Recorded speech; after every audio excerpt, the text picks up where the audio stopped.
A confirmation about the audio, please, guys. If the audio is clear and available, kindly confirm. Thank you.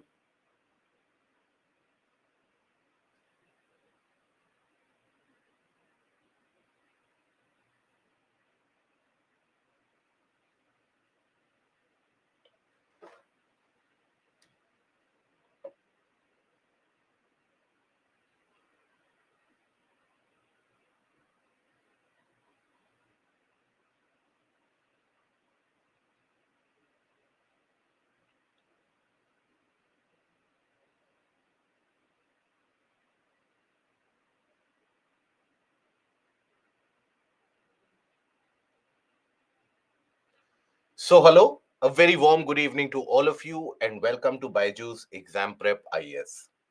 Welcome to another session of Environment and Ecology, where today we shall be continuing the discussion from the portion of air pollution where we left off yesterday. So, what is it that we covered yesterday? So, if you recall, yesterday we had initiated the discussion from the portion of wetlands. We tried to understand what these wetlands are, what are the various different purposes, and what are the various different functionalities of these particular wetlands. How is it that they help us conserve the urban environment as well as the natural ecosystem of any particular area? Now, please understand that in these wetlands, what we discussed as, for example, if you, let's suppose, carry out construction in these wetland areas, then it can lead to a lack of groundwater recharge, it can lead to urban flooding. All these aspects can also be utilized in your geography answers when you write the answer in paper 1 about, let's suppose, the issues of urban flooding, the issues of urban construction, etc. There, feel free to use the portions that you have been given an idea about here. The portions that you have gained from here, it would be a grave injustice on your part if, let's suppose, you are maintaining this particular portion separate, portion of geography separate. You should have the tenacity, you should have the ability to try to interrelate the different concepts and then weave your answers. Now, in the case of the wetlands, then we understood, or then we took a look into what was the Ramsar Convention. There we basically traced the Ramsar Convention all the way from the 1962 Mar Conference. We understood what is Montreal's record.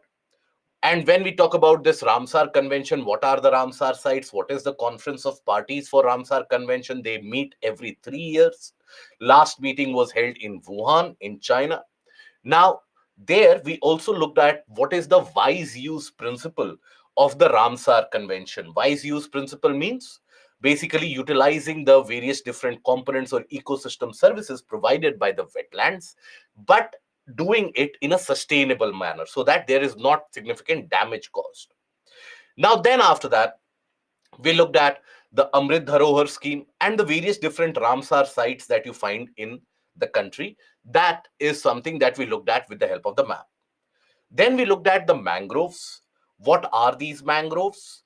And when we talk about these mangroves, then, for example, what are the various adaptations that these mangroves go through in order to adapt to a standing water ecosystem?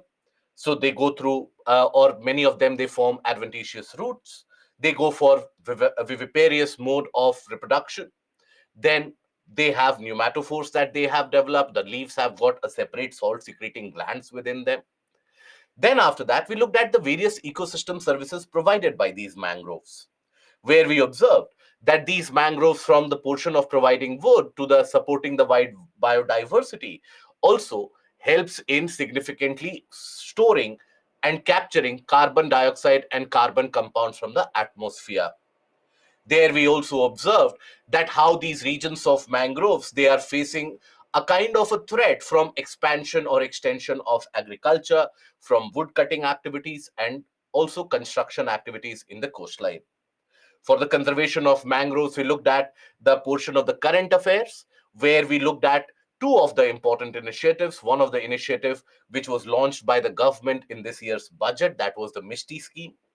And then we looked at the international alliance, which was formed after last year's Conference of Parties Convention on Climate Change. That was basically the Mangrove Alliance for Climate, which was formed.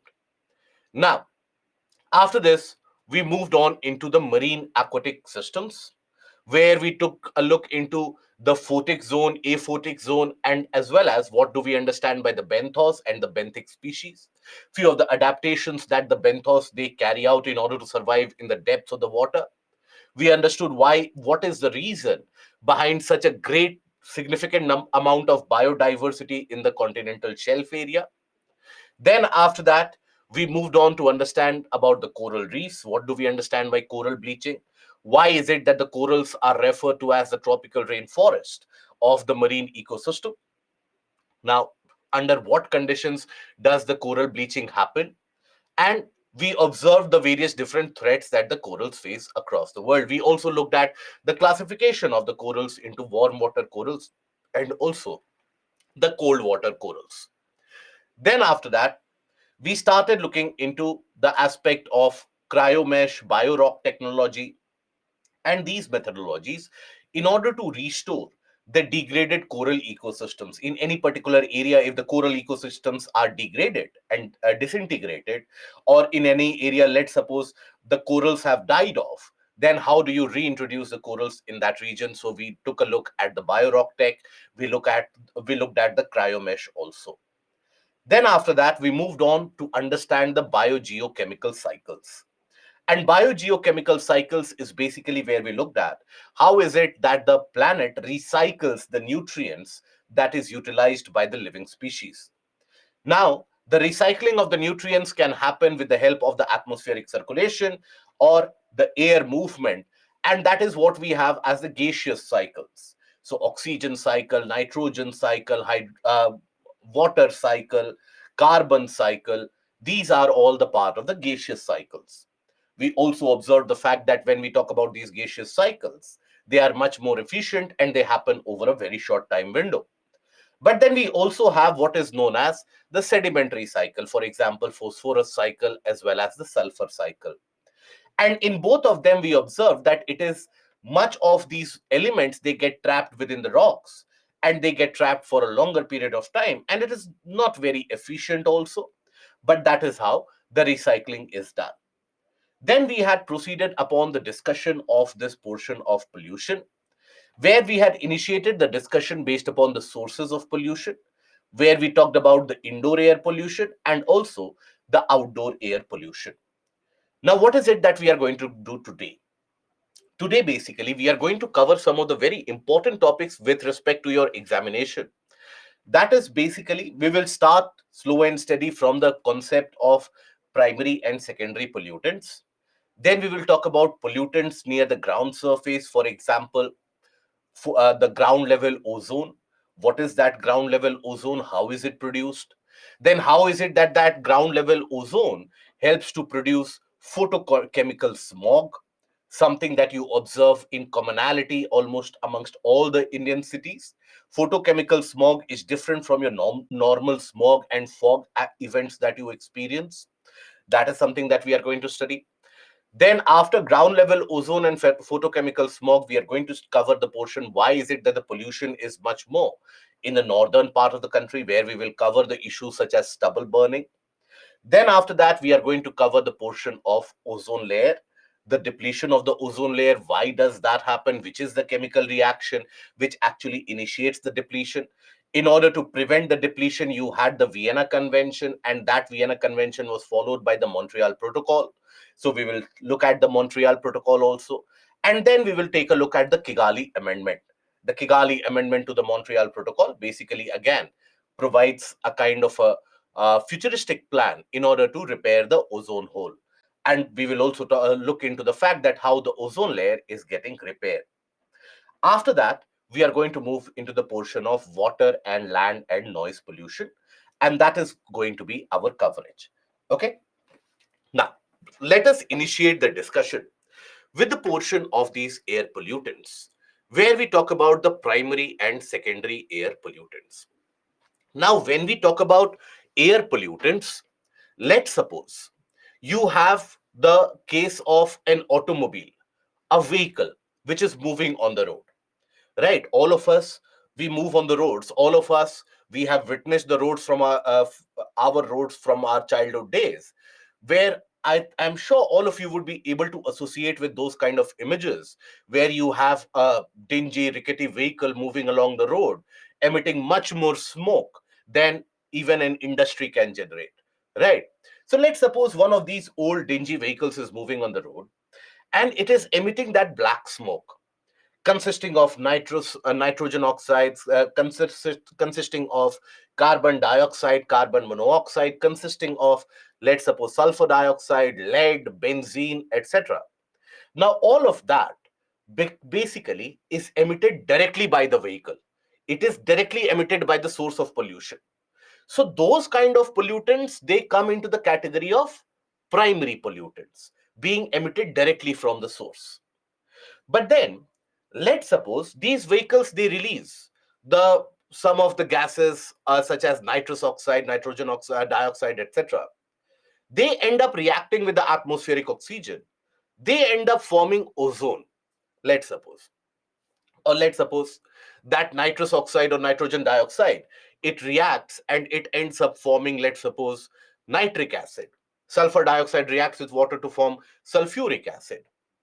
Now, in both these cases, the pollutants which have been emitted, they have reacted with other compounds present there and formed a different kind of pollutant altogether. So those come under the category of secondary pollutants. So when we talk about primary pollutants, they are the ones, these are the contaminants of the pollutants emitted directly from the source itself.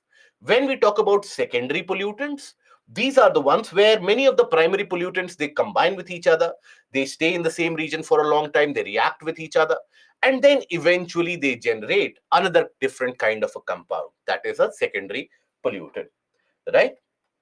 So here, when we talk about the primary pollutants, these are the ones emitted directly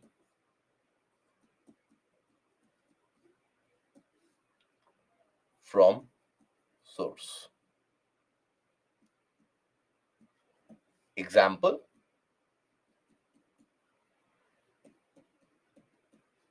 you have, for example, carbon dioxide, carbon monoxide, methane, sulfur dioxide, nitrogen dioxide, nitrous oxide, right?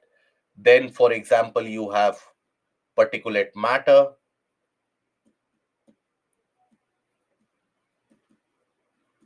particulate matter. Now, what is this particulate matter? So, particulate matter basically stems from the term particles. So, when you have the, for example, industries, the older industries which operate like the brick kilns, where from a very far away distance you can see the black smoke and the black plumes rising up from the chimney. Or let's suppose, again, one of those older three wheelers or the auto rickshaws that you have, which carries a lot of load and basically it behaves like a rocket engine, where if it moves this much distance, it will emit that much amount of smoke. So, even in those areas, if you observe, there are multiple particles also which are released by the exhaust in that case, right? If ever you have taken a look at the exhaust pipe of your vehicle, your car or your motorbike or your scooter, any of those, if you have taken a look at the exhaust pipe when the exhaust pipe is cooler, and if you happen to run your fingers through it, you will basically find small fine particles getting deposited on your fingers basically. So that is particulate matter. That is the particle which is emitted. When the hydrocarbons such as coal, petroleum, etc., they do not burn completely off, then you have some amount of partially burnt, unburned hydrocarbons, carbon in itself, black carbon as it is referred to, they are also released. Now, they are also referred to as suspended particulate matter. They are also referred to as residual suspended particulate matter. But nowadays, the classification that you see is basically going to be PM5, PM2.5, PM5. PM here stands for particulate matter, PM10, right? PM10 largely includes the dust particles, etc., which are emanated. So, what is this 2.5, 5, and 10? Basically, these end up representing the size of the pollutant which is released. So, when we say PM 2.5, we are talking about a pollutant which has got a size of 2.5 microns, right? When we say PM10, we are talking about those pollutants which have a size of around 10 microns, right? So all these are constantly emitted into the atmosphere from the sources themselves. Now, if you apply your logic here, which is going to be much more dangerous, PM 2.5, PM5, or PM10 out of all of these? It is good. PM 2.5 will always be much more dangerous, not PM10 or PM5. Why that is the case? Because in our nostrils, in our entire respiratory tract, you have various different mucous membranes. You would have studied it in your elementary biology in your school days, that you have the mucus and the mucosa membrane inside your respiratory tract. So when you try to inhale these larger particles, PM10, the mucous membrane, etc., they will trap that, right? So they will trap that. They won't allow that PM10 to get inside and into the portion of your lungs, right? But when we talk about PM 2.5, these are so very small that these escape detection by your respiratory system. So this PM 2.5 directly starts settling in your lungs, in your bronchi area and the bronchial area. This leads to, in certain cases, issues of bronchitis, and in many of the cases, the lungs, where these deposits they keep continue to happen. These lungs, they get punctured, their capacity to regenerate, because what is the functionality of lungs? The lungs basically are those centers where you have the uh, gases which are exchanged, right? The blood takes fresh oxygen and gives out the carbon dioxide, etc. The used gases from the body is given out in the lungs, and then you exhale it out. So if these start getting deposited in the portion of your lungs, what is the implication of it? That your body's entire system, circulatory system, starts becoming inefficient. And why is that? That is primarily because in your entirety of the body structure, now the lungs, they are not able to exchange that much amount of fresh oxygen with the blood. And that is why the cells of the body don't get that much amount of blood supply. So that is why PM 2.5 can cause long-term illnesses. That is the reason why it is always said Delhi is one of those areas which always basically prominently comes in the news stories, right? Everywhere that you look around, everybody will be talking about Delhi and nothing else. But it is not only restricted, the problem of pollution in India is not only restricted to the region of Delhi. In fact, in the entirety of the northern belt, the northern Indo-Gangetic belt, you will find that the level of pollution in these months is extraordinarily high, right? And that is why you will find that majority of the citizenry who are living there, and those of you who have been living in the regions such as Delhi, Amritsar, Ludhiana, Lucknow, Chandigarh, now, God forbid, but if ever you will have to go for a medical check or a medical examination, the doctors will be able to figure out very easily. And they will ask you that pointed question that, okay, have you lived in Delhi for a long period of time? Because the lungs, they start to take a beating, right? Your capacity to inhale and exhale, that starts to take a beating. So that is why, with this pollution which is happening, we are endangering the future of the citizenry and what we refer to as a human capital, where humans, we are a resource, right? Basically, we have the potential to bring about change. So that human capital of the society is getting impacted by the pollution. Okay. Now, could you please explain about the particulate matter? So, what was I doing till now? Okay. Maybe you would have joined late, my dear friend. But we have already talked about particulate matter. Particulate matter is basically the particles which are emitted when the pollution happens. It is of various size, 10, 2.5 and 5. 2.5 is the dangerous one. Now, when we talk about the secondary air pollutants, these basically are the pollutants which are produced after the primary pollutants. They interact, they stay in the atmosphere for a long time, and then they form a newer compound, right? So here they are produced when pollutants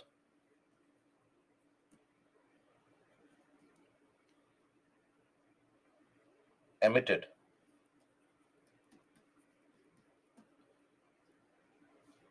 by the sources react and interact with other compounds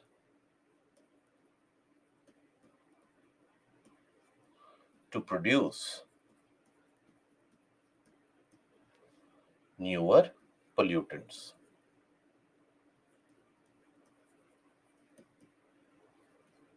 Example,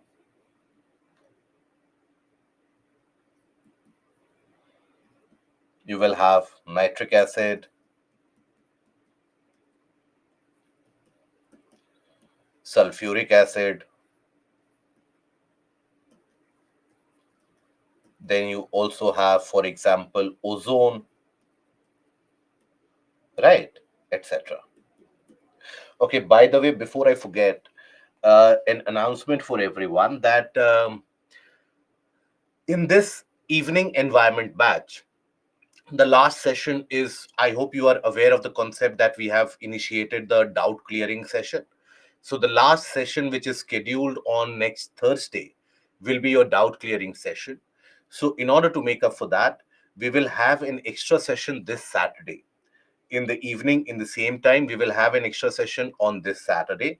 So on this Saturday, you will have an extra class for the portion of environment ecology, so that the last session we will keep it separately and purely for the doubt clearing processes.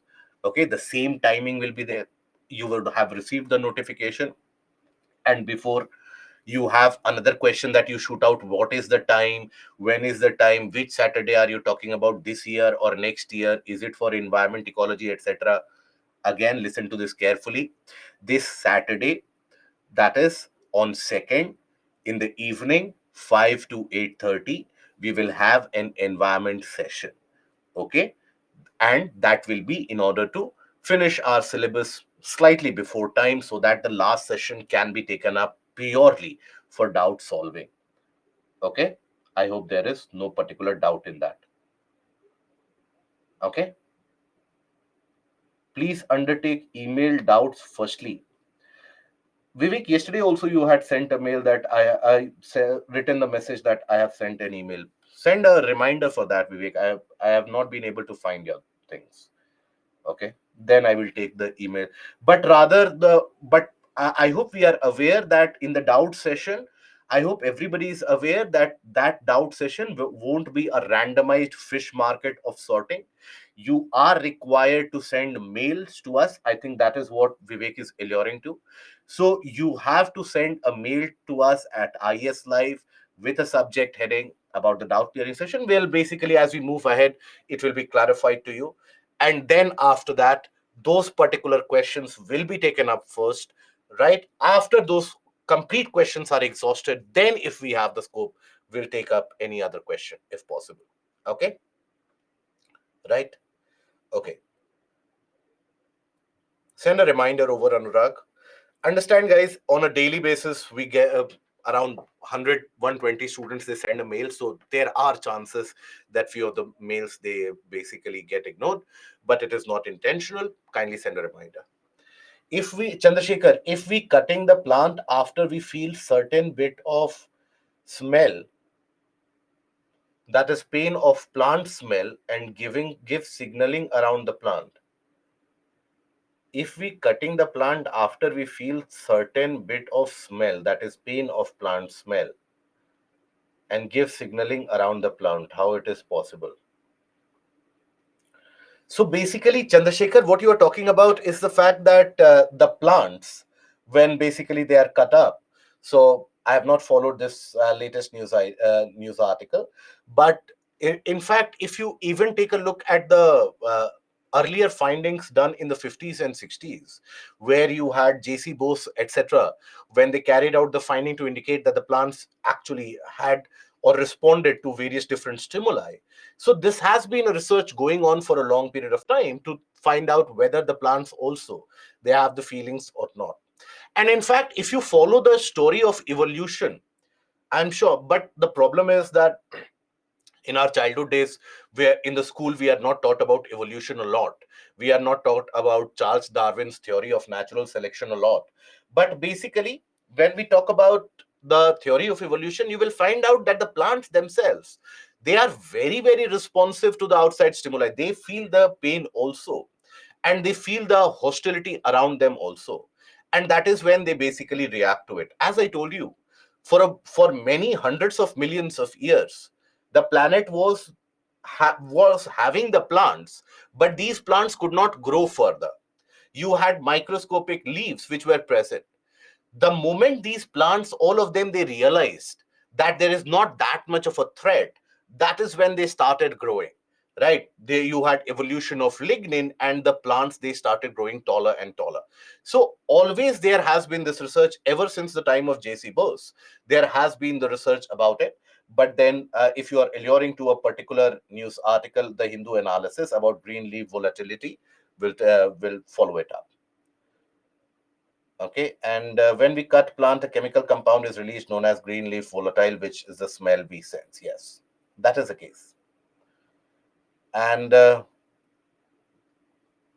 I think they are trying to protect themselves. Not all the plants they have the ability to do that, but few of the plants definitely have the ability to protect themselves. They start secreting certain chemicals immediately if they sense a danger. And also you will find the case of the flowering plants also. Now flowering plants and their evolution is also very different story altogether. Right nowadays you find that almost 70 to 80% of all the plant species in the world, they are flowering plants. Think about it. At one point of time, these were very rare, right? But the moment they sense that this is the way to go, so the plants also are intelligent species out there. We just need to carry out more researches. For example, you would have heard about the flower Rafflesia, one of the largest flowers in the world. Now that Rafflesia immediately starts emitting very foul smell when it basically blooms and blossoms, right? So that is the case about the plant and the plant intelligence in order to attract the various species, how they behave, how they attract, and how they have started becoming carnivores. Think about it, the plants becoming carnivores, right? So it is said that long time back in history, you had much more plants who were carnivorous in their nature. And okay, so now we move ahead with the aspect of this particular pollution. And here basically we talk about the aspect that when we have the air pollution, it impacts people across the world. It is not only restricted to a certain area. And that is where these data pointers will come to your rescue. Here, if you observe this, this is for your answer writing ability, so that you are able to reproduce these data pointers in the answers. And this data pointer does not change on a daily basis. For example, if we talk about that in Southeast Asia region, over 2 million people are impacted by air pollution. It is not as if in 2024 this number will change to 3 million. This is a broader estimate about the number of people who are suffering from or suffering due to from various ailments due to the impact of pollution. Now whenever you hear about the term of air pollution or the impact of air pollution, mostly it will have an impact in your respiratory system, and it will lead to cardiovascular issues. For example, heart attacks, right? For example, bronchitis, asthma, right? So that tracheal infection. So cardiovascular issues will be there. Then you will have respiratory illnesses, heart disease, lung cancer, and then there are also chances of a stroke happening. So I don't particularly suggest to you that start learning all the facts that nitrogen dioxide causes which kind of an issue or carbon dioxide causes which kind of an ailment. Have a generalistic approach that respiratory illnesses, cardiovascular issues, and stroke. And always understand, and this is a kind of a thing that you should basically develop the smarts about, that if ever you find yourself in the situation where you are in the mains examination, you have to write the impact or the diseases caused by any air pollutant, immediately write they are carcinogenic in nature. Carcinogenic means they are cancer causing, right? So most of the air pollutants that are there, they have the propensity, they have the ability to cause cancer, lung cancer, and various different types of respiratory illnesses, right? Now here in Southeast Asian region, here you have 2 million people in the Southeast Asian region which get impacted. Even over the area of western part of Pacific, that is across the region of China and parts of Korea, you have around 2 million people getting impacted there also. So these are the data pointers that you should keep in mind. There is no point remembering how many people in Africa get impacted by air pollution. You should have an idea about South Asia and Southeast Asia. Okay. And now the principal air pollutants, the majority of the air pollutants that we find around us. So carbon compounds. That is, when we say carbon compounds, we talk about carbon dioxide, carbon monoxide, and even methane. At one point of time in our history, we had the atmosphere. Presently, when you see, take a look at planet Earth, the image of planet Earth from outside, right? From the spaceships, etc., when they send the image, it is almost transparent. The atmosphere is almost transparent, isn't it? You are able to see the blue planet. But it was not always so. At one point of time, this methane, it dominated the entirety of the atmosphere so significantly due to volcanic eruption. It became almost impossible, and life, that is why, could not sustain itself. At that point of time, you could not have any life which could sustain itself on the land areas. So methane is a significant amount of pollutant, and methane is released naturally as well. Methane not necessarily is released by the humans themselves, they are released naturally also. For example, let's suppose you leave certain amount of organic compounds out there in order to help decomposition process take place. Now that will also release methane. Okay. And for example, let's suppose when we consider certain animals such as the cattle, the bovine animals that you have, right? Now in those animals you would have seen basically there is a lot of gas buildup, and there also they end up releasing methane continuously. That is why when the animals they are taken for slaughter, whenever the animals are taken for slaughter, that releases huge amount of methane. Agricultural activities releases huge amount of methane, right? In areas where you find marshes and for example peatlands, now there as the water evaporates, it releases huge amount of methane. Okay, so methane is basically trapped in the organic compounds which are there, and that methane is released time and time again, both from human sources also and natural sources also. Carbon dioxide is released in the process of any combustion, because when you burn something, generally you will be burning carbon compounds, right? Most of the compounds, most of the all the sources of fuel, basically they are carbon compounds, the traditional sources. So when you burn them, you have carbon dioxide which is released. Carbon dioxide is also produced naturally. During volcanic events, you have carbon dioxide which is produced naturally, right? And what about carbon monoxide? Carbon monoxide, when we talk about, these are basically released when there is partial combustion. Not a complete burning happens, but a partial combustion. Carbon monoxide enters your respiratory tract, and from the lungs, it goes into the bloodstream. Carbon monoxide is also colorless, by the way. It is also colorless and it is very dangerous. You inhale it, it goes into your lungs. If the concentration starts to increase, that is when it will start combining with the blood, and that is when the blood's ability to carry oxygen etc significantly reduces, almost goes out of the window. The blood starts turning pink, right? And in fact, nowadays you don't see that. Nowadays you have a tradition of having room heaters. You have the tradition, or you have, at least the technology is available, where you have centralized heating in many of the buildings, apartments, offices, etc. And now we know better also. But if you would take the clock back around 15 years, 20 years ago, you would come across numerous stories, numerous, almost every winter. You would come across 5 to 10 stories easily in every region, where you will find news stories which go like that: 5 people found dead in their room while they were sleeping because of carbon monoxide poisoning. 10 people, they died, and they basically were sleeping out, and they died due to carbon monoxide poisoning. So what would happen was that in order to carry out the process of warming, people would burn coal stoves, right? They would keep the stoves burning, and coal they would put into it, so that slight amount of heat would be produced. They would close the room in order to get the warmth, and that is where these coal stoves were used quite significantly. But then it was realized later upon that over a period of few hours, the buildup of carbon monoxide in these rooms that happens so significantly that you have the carbon monoxide poisoning, and that causes death.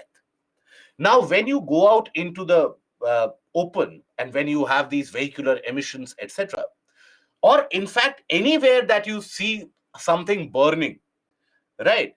And if it is pungent, if it is hard to inhale, there will be carbon monoxide. Partial burning wherever will be there, there will be carbon monoxide released. And that always causes long term damage. Okay. So these are basically, you had, these are the carbon compounds. There was no chimney system. Chimney system is a luxury, my dear friend, right? Chimney system is a kind of a luxury which, because in order to build a chimney also, you only build it that in drawings generally, or in cold places. In other places, for example, in the region of Punjab, why would you have houses with a chimney? That is not required. You don't have the concept of the firewood burning, right? So that is why people would keep these stoves indoor, and they would lock the houses. That is what would lead to so many deaths happening. Now you don't find that happening, because now the people are well aware. If you ask your parents about it, right, they would have an idea about it, and they would tell you why they don't do that anymore, because of these particular events of carbon monoxide poisoning. China also suffered from this, in fact. In fact, almost all the countries, the Western countries that you find so very developed now, around 50, 60 years back, they were the ones suffering from all these issues, or 70 years back. In fact, the very infamous London smog in 1952, where due to the condition of temperature inversion, the entire pollutant mass of the region of London continued to stay in the lower atmosphere, and people were forced to inhale that. At that point of time, coal burning and coal stove burning was very common in London, and all of them, were forcibly inhaling a lot of carbon monoxide, and that is what led to such massive casualties in London, and many people were, hundreds of people were hospitalized.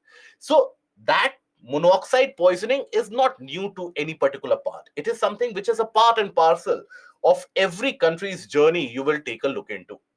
Okay, so combustion of fossil fuels, that leads to emission of carbon compounds. Sulfur compounds, that is generally in the form of sulfur dioxide. Sulfur compounds are released generally in the form of sulfur dioxide. They are released from the industries, the thermal power plants when you burn coal, and also, well, for example, burning of fossil fuels also, right? So burning of fossil fuels also, of fossil fuels. Fossil fuels, as in coal, petroleum, or natural gas, when you burn them, there also these sulfur compounds are emitted. That is why you have basically in almost all the vehicles nowadays, you have the catalytic converters. I hope we are aware of this term. Catalytic converters. Almost in all the vehicles, you have this device, you have this instrument, which is referred to as a catalytic converter. Now, what a catalytic converter actually does, it ensures that you don't have that much amount of sulfur, nitrate compound, lead compound, benzene, which is released in the exhaust of the vehicle. So they basically have a filtrate system where they trap these pollutants, right? So you would have heard about the various different stages of vehicles or the requirement of vehicles. Bharat stage 4, before that it was Bharat stage 3, now it is Bharat stage 6, or international standard in Europe, for example, Euro 3, Euro 4, Euro 5. So all these emission standards that you see on the back of the vehicles, which is basically stuck on the back of the vehicles, that represents which kind of catalytic converter is there. For example, in the Bharat stage 6, the catalytic converters that we have, that basically aims to reduce that amount of sulfur emission even furthermore. Now, sulfur is also emitted from natural sources. Remember that.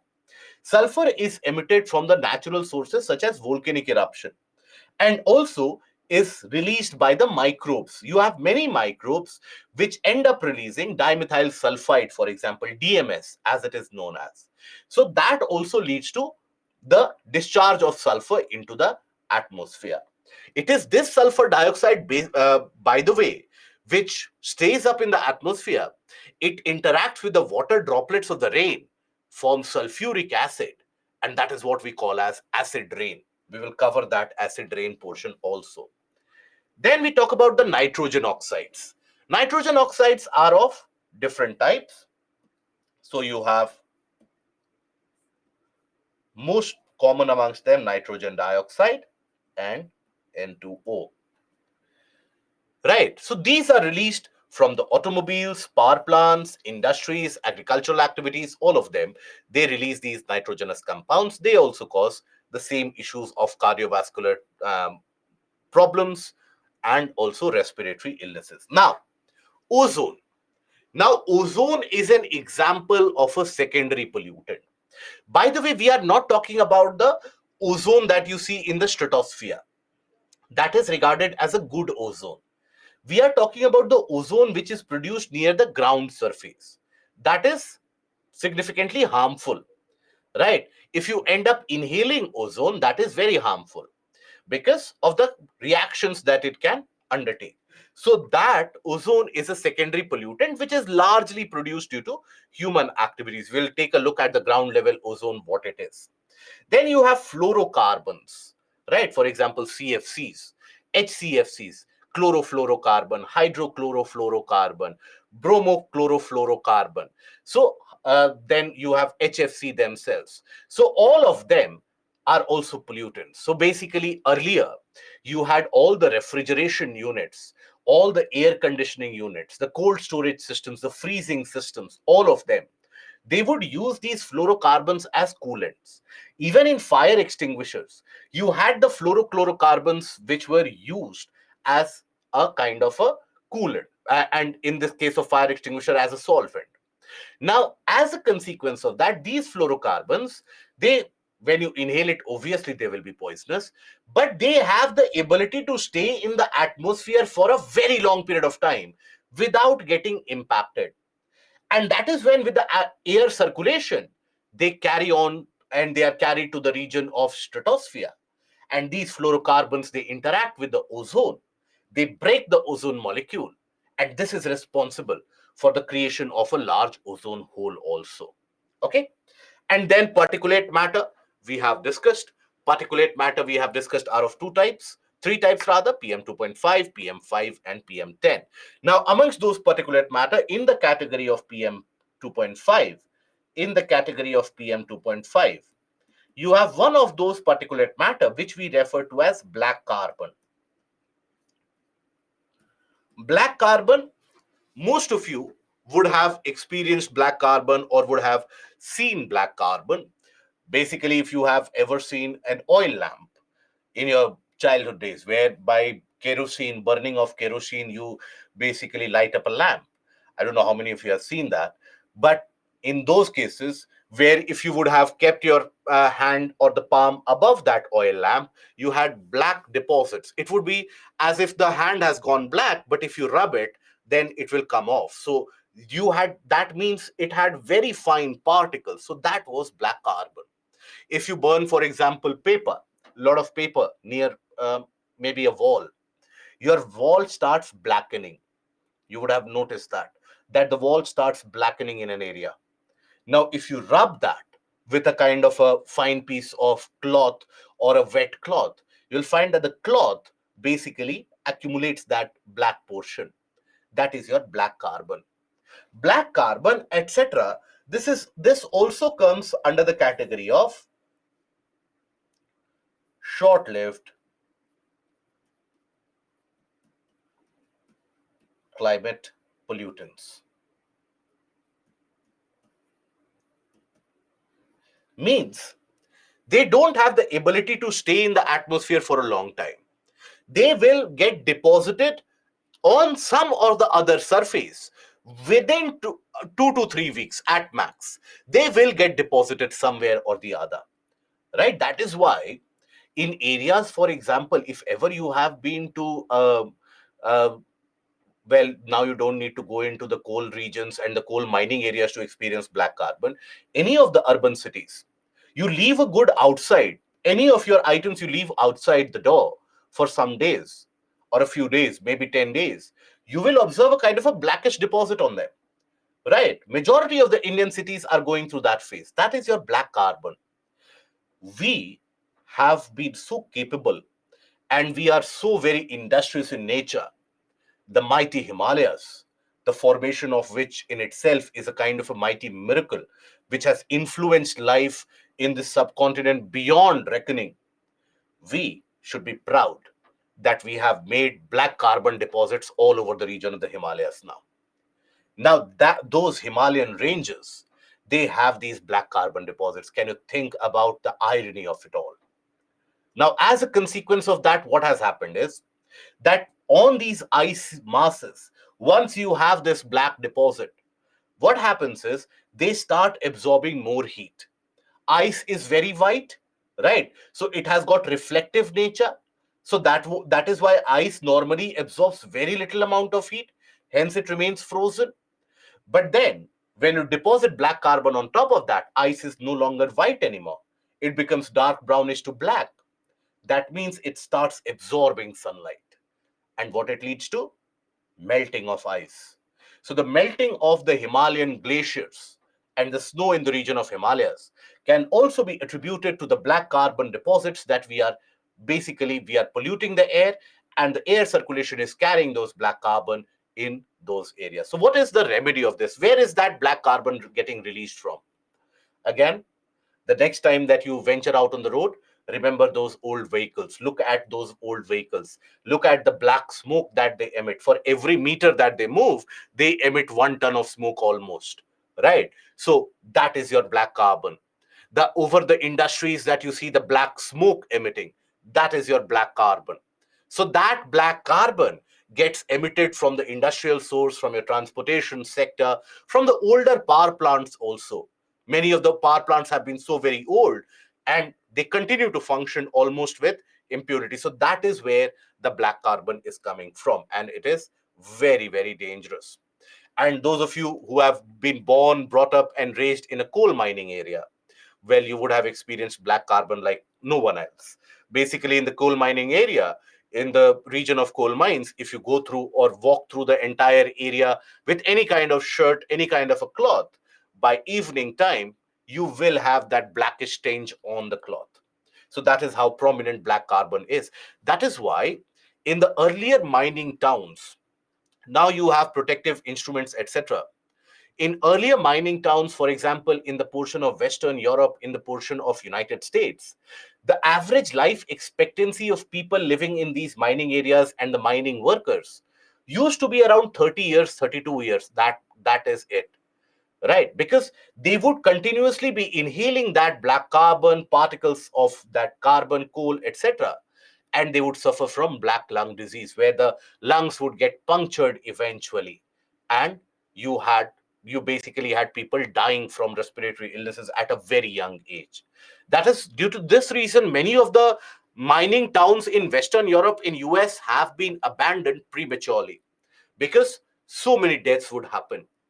Thankfully, in India, we have never experienced that because of the protective instruments. And also now we know better. Now, water is significantly used during these mining processes in order to get that pollutants and the particulate matter deposited on the ground surface. Now, this is a list for your revision purposes. So basically, this is about the various different pollutants and the sources from which they are getting emitted. Right now, all of them will you will observe that it impacts your lungs, your breathing capacity. When the lungs will get impacted, then the ability to exchange gases, that gets impacted. So the pumping rate of your heart, that gets impacted. Then, for example, you will observe that it creates some of the other ailments also, where other organs also keep on getting impacted. Okay. Now, after this, we move to a portion which UPSC has asked multiple times, and that is ground ozone. So when we talk about ozone, ozone primarily is classified into two types.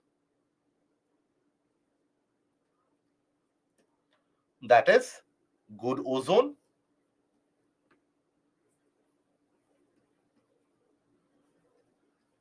and bad ozone.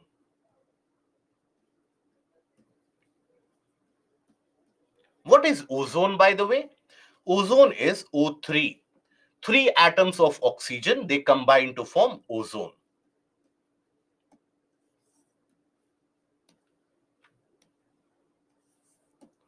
Right. Now, good ozone is the ozone that you have in the region of stratosphere. Why it is good ozone? Because that ozone layer filters out the ultraviolet rays of the sun, doesn't allow the ultraviolet rays of the sun to penetrate and come onto the ground surface. So protects the ground surface, because all the various species, be it the plants, be it us humans, or be it the other animals, when they are exposed to ultraviolet rays of the sun, they will be significantly impacted. And please understand, that is because our bodies have evolved in such a manner where we have never experienced that threat of ultraviolet rays of the sun. Long time back in history, that was not always the case. You did have a lack of ozone layer in the stratosphere, and ultraviolet rays of the sun would reach the ground surface long time back in the history. That is why the land was almost lifeless in those times. And the species which would evolve would only be those species who could survive in those. Right? Now, you don't have those species anymore. Now we are the evolved form. So when we get exposed to ultraviolet rays, we immediately have, not immediately like you see in the cartoons, not like that, but basically a small time exposure or a periodic exposure leads to skin lesions, and skin infections also happen. Many of the times it leads to skin cancer happening in the various different areas. So here, when we talk about good ozone, that is stratospheric ozone, because it filters out the UV rays. What is this bad ozone? So it is a secondary pollutant which is also referred to as tropospheric ozone, which is produced in the troposphere as a result of volatile organic compounds such as benzene, etc. When they interact, that is when this bad ozone is produced. So that is basically tropospheric ozone. Okay. Rishan Dondor, can carbon monoxide enter the room? In my experience, if I closed the window, I felt sleepy. As a candidate, by the way, everybody feels sleepy. When you are preparing for civil services, hardly a day goes by where you don't feel sleepy. But having said that, on a more serious note, obviously that can happen. And in this particular season, these pollutants, they tend to stay closer to the ground surface. But then being sleepy is not something which is an aberration in the life of a UPSC candidate. Whenever you pick up any subject like a geography or art and culture, if you don't feel sleepy, you should actually reward yourself. Now, then, when we talk about this ozone, so it is this bad ozone which is produced at the region of ground level.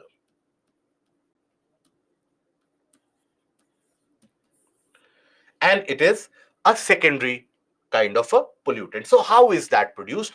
Let us take a look into that. So, But ozone layer exists between stratosphere and troposphere? Absolutely not, my dear friend. Ozone layer exists in the region of stratosphere at a height of 20 to 40, 45 kilometers. That is where the ozone layer exists. Now, when we say the ground level ozone, so you have a concoction of these pollutants which interact, which react with each other, and thereby they produce the ground level ozone. So what are these pollutants? So basically, you will find nitrous oxide, nitrogen oxides, plus volatile organic compounds. What are your volatile organic compounds? Volatile organic compounds which basically readily change their state, which are very, very reactive. For example, in case because from our childhood days we never see that okay, this is the volatile organic compound. You would have all witnessed or experienced at some point of time or other in your life a freshly painted furniture, right? All of you recall that. I hope you recall that. I hope somewhere in your latent memory you have that, a freshly painted furniture. And then when you inhale that, right, you have that unique kind of a smell that you don't find it anywhere else generally, that kind of a smell that you associate with spirits or for example oil, right? So those are your organic compounds which are ready to react with any of the compound that they find. So they are very reactive, they change their state very easily. Or simplest of the example that you can relate to, when you go to the fuel pump, you get your motorbike, your bike, or your car, anything, you get it fueled up.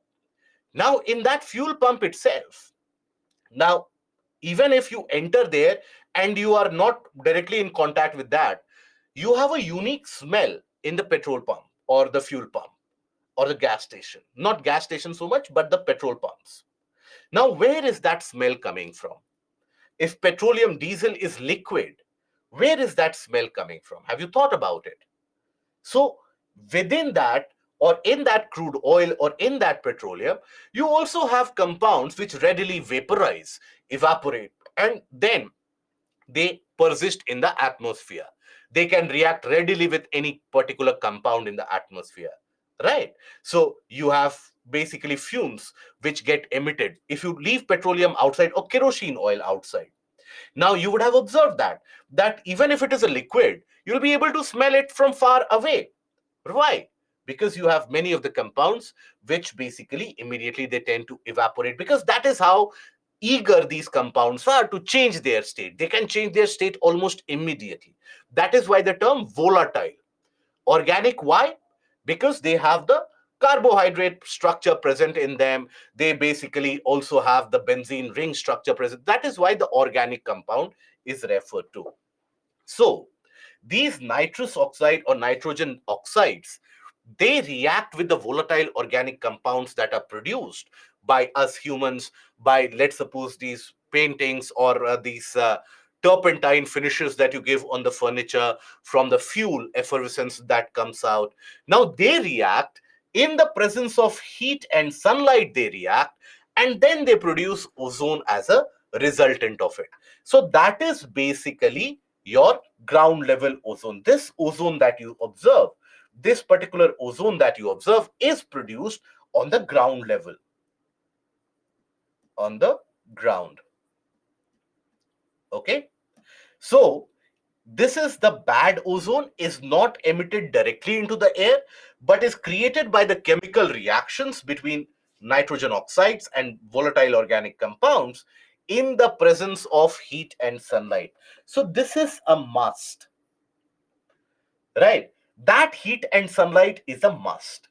Now, where is it that these emissions come from? So emissions from industrial facilities, electrical utilities, motor vehicle exhaust, gasoline vapors that I was talking about, chemical solvents which are used in your furniture stops, etc. And these are the major sources of nitrogen oxides and VOCs. Okay, so that is how this ground level ozone is produced. These ground level ozone, or the ozone produced at the ground level, that is what we inhale. It is a secondary pollutant. But if this ground level ozone is produced in significant quantity, and if it stays there, it can fuel further reactions with the unburnt hydrocarbons from the exhaust, etc. And Those reactions which are undertaken, they produce a kind of a brownish haze over the cities. The brownish haze over the cities. Something which almost all the Indian cities are now associated with. This brownish haze that is formed, this is also what is photochemical smog. So that gets formed when this ground level ozone stays there for a longer period of time, and then that interacts with the other kind of pollutants, such as the unburnt residue of various different hydrocarbons. We will take a look at that particular reaction also. So here, ground level ozone is basically a colorless and highly irritating gas that forms just above the Earth's surface. It is called a secondary pollutant because it is produced when the primary pollutants, they stay in the same region for a longer period of time and they interact. Now these two primary pollutants are what? Nitrogen oxide and volatile organic compounds. 95% of nitrogen oxide comes from the human activities such as burning of coal, gasoline, and oil in motor vehicles, homes, industries, and power plants. Volatile organic compounds, they come from gasoline combustion. When we have when I say marketing of gasoline, it is not that the advertisement of petrol that you see you will get VOCs released. No. For example, the distribution centers like the petrol pumps, the fuel stations, etc., upstream oil and gas production, there also volatile organic compounds are produced. Residential wood combustion, evaporation of liquid fuel and solvent. So significant quantities of VOCs, they also originate from the natural sources, but it is in very little amount. Maximum amount of these VOCs, they are released from these human or anthropogenic sources. Okay, so that is what ends up forming the various different kinds of ground level ozone. Why it is organic in nature? What is volatile organic compound? When we talk about petroleum, is that organic or inorganic? What do you think? Petroleum. It is organic. Yes. So there also, when you have fumes of petroleum getting emanated, why do we say petroleum is organic? Is it because from our childhood days we have seen petroleum is organic, etc.? Petroleum, you have the hydrocarbons. Hydrocarbons. That is what makes it organic in nature. So when we talk about hydrocarbons, they are generally organic. So volatile organic compounds will have a lot of hydrocarbons. All of them have hydrocarbons. Coniferous forests, they release a lot of these VOCs also. Yes, very good. For example, your cheer pines that you see, majority of the conifers, for example, now they release or secrete some amount of sticky fuel or sticky oil from their leaves, right? That is why in the region of coniferous forest fires are so very common, because in dry conditions you will have that oil that they secrete, it sticks on the branches and it simply lights up. So there, while this oil and this discharge secretion is happening, these VOCs are released from the conifers also. That is true. And that is why in regions such as Sikkim, we are using these coniferous forest in order to produce biofuel also. But sir, ozone is good for our lives. Why? Why is ozone good for our lives? Who told you that ozone is good for our lives? It is, you say it is good. Why? Because it filters out ultraviolet rays. Only that is the reason. Otherwise, ozone has got no particular role to play in our own body functionality and our own body system. So why do they filter out ultraviolet rays? Because of their atomic structure. Now, on the ground surface, it is not as if the ozone has got some kind of energy giving mechanism that you have an inhalation of ozone and suddenly you are recharged for life. It is not like that. It is not an elixir of life. So the only reason we say ozone is virtuous because they are filtering out ultraviolet rays. But on the ground surface, they don't filter out ultraviolet rays. They don't solve that purpose, because on the ground surface, if on the ground surface here you have ozone, let's suppose, ultraviolet rays are filtered out. But who will benefit from that? Nobody. But as an individual, you are standing here, you are inhaling that continuously. So that will cause various different issues. You have respiratory illnesses, breathing difficulties, asthma, cold, pneumonia, all of them are caused by that. Okay. Now, then we talk about the photochemical smog. Photochemical means what? In the presence of sunlight, you have a chemical reaction which is triggered. Again, ground level ozone has to be produced first of all.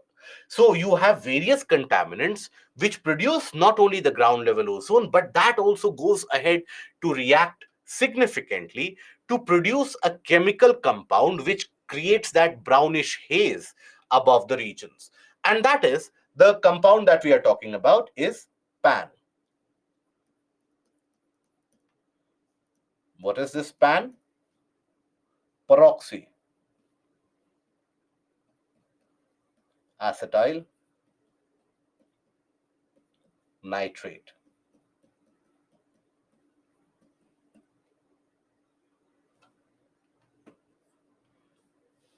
Proxy is different, peroxy is different. Okay, so please, I understand it might be a typing error. Please don't write proxy. Proxy is something very different. So this is peroxy acetyl nitrate. So that peroxyacetyl nitrate that forms the brownish haze above most of the cities. In fact, right now, almost above the entirety of the Indo-Gangetic plains, majority of the regions, you will find this photochemical smog to be formed. Right. So photochemical smog is a mixture of pollutants that form when nitrogen oxides, volatile organic compounds, they react to sunlight, creating a brown haze above cities. Now, I understand this definition appears to be very similar to what we have seen for the production of ground level ozone. But understand, ground level ozone production is a must when you have to, or when this peroxyacetyl nitrate formation happens. It tends to occur more often in summer because that is when we have sunlight. Without sunlight, if the sunlight is not present in significant quantity, this photochemical smog can never be produced. That is why sunlight is a very vital, very important uh, input required for this. Okay, so how is it that ground level ozone initially is formed? So you have NO2 in the presence of sunlight, that basically NO2 disintegrates. You have NO plus oxygen radical. That oxygen radical reacts with oxygen O2 present in the air. It produces, this is the ground level ozone.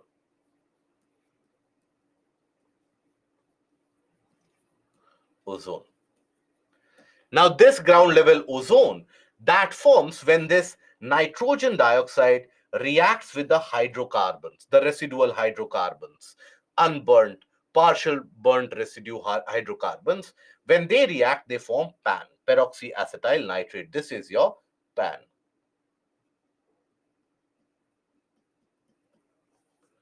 Okay, so that is when this PAN which is produced, basically, that is what is forming a haze, a brownish haze above the regions. Now, main source of these hydrocarbons are the volatile organic compounds. Even, for example, agricultural activities sometimes end up releasing these organic compounds. Similarly, oxygenated organic and inorganic compounds, they react with nitric oxide rather, to produce more nitrogen oxides and other products. So that is why you basically have this production of this ground level ozone that you see. So this, or initially you have the ground level ozone which is produced. That ground level ozone in the presence of nitrogen oxides, that reacts further with the hydrocarbons, and that is what produces the PAN or peroxyacetyl nitrate, which is referred to as photochemical smog. Again, let me clarify, ground level ozone and photochemical smog, they are different. They are not the same. Please don't confuse them because both of them are produced as a result of nitrogen oxide and volatile organic compounds. The presence of nitrogen oxides and volatile organic compound in the presence of heat and sunlight, that is essential for the production of ground level ozone. The production of ground level ozone and further reactions with the hydrocarbon, that is essential to create that haze. Ground level ozone in itself will not form a smog. That ground level ozone, along with nitrogen oxides, along with the hydrocarbons, when they react, that is when you find this brownish haze above the cities, right? This is your smog.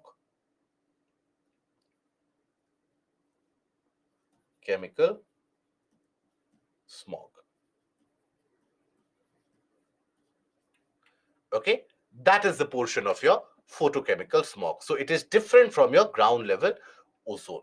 UPSC has asked this question multiple times, both about ground level ozone as well as photochemical smog in the mains examination. So all that you need to do is whatever you have studied here, the sources from where they are emitted.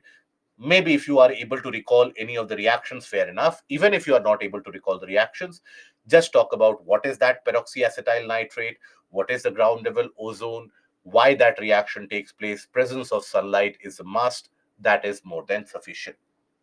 Now, then we come to another phenomena, what is referred to as acid rain. Now, unlike the perception that we have on our in our minds that acid rain, many of you have that perception, but I see in the case of the doubts also, acid rain, you feel about it, or when you think about it, the mind goes into the category that you have burning acid which is going to fall on the ground, everybody will be burnt immediately, right? That is the kind of a perception. Now it is not like that. When you have pollutants such as sulfur dioxide, nitrogen dioxide. Now, when these are emitted into the atmosphere, these stay in the atmosphere. In the atmosphere, they will interact with the vapor particles, water vapor particles. They will even interact with sometimes the presence of the dust particles, etc. So, when they interact with the vapor particles, sulfur dioxide produces a weak sulfuric acid, a diluted weak sulfuric acid.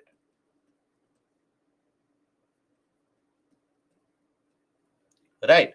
Whereas NO2 will interact with vapor particles to produce a diluted or a weak nitric acid. Yes, Shalu, that is correct.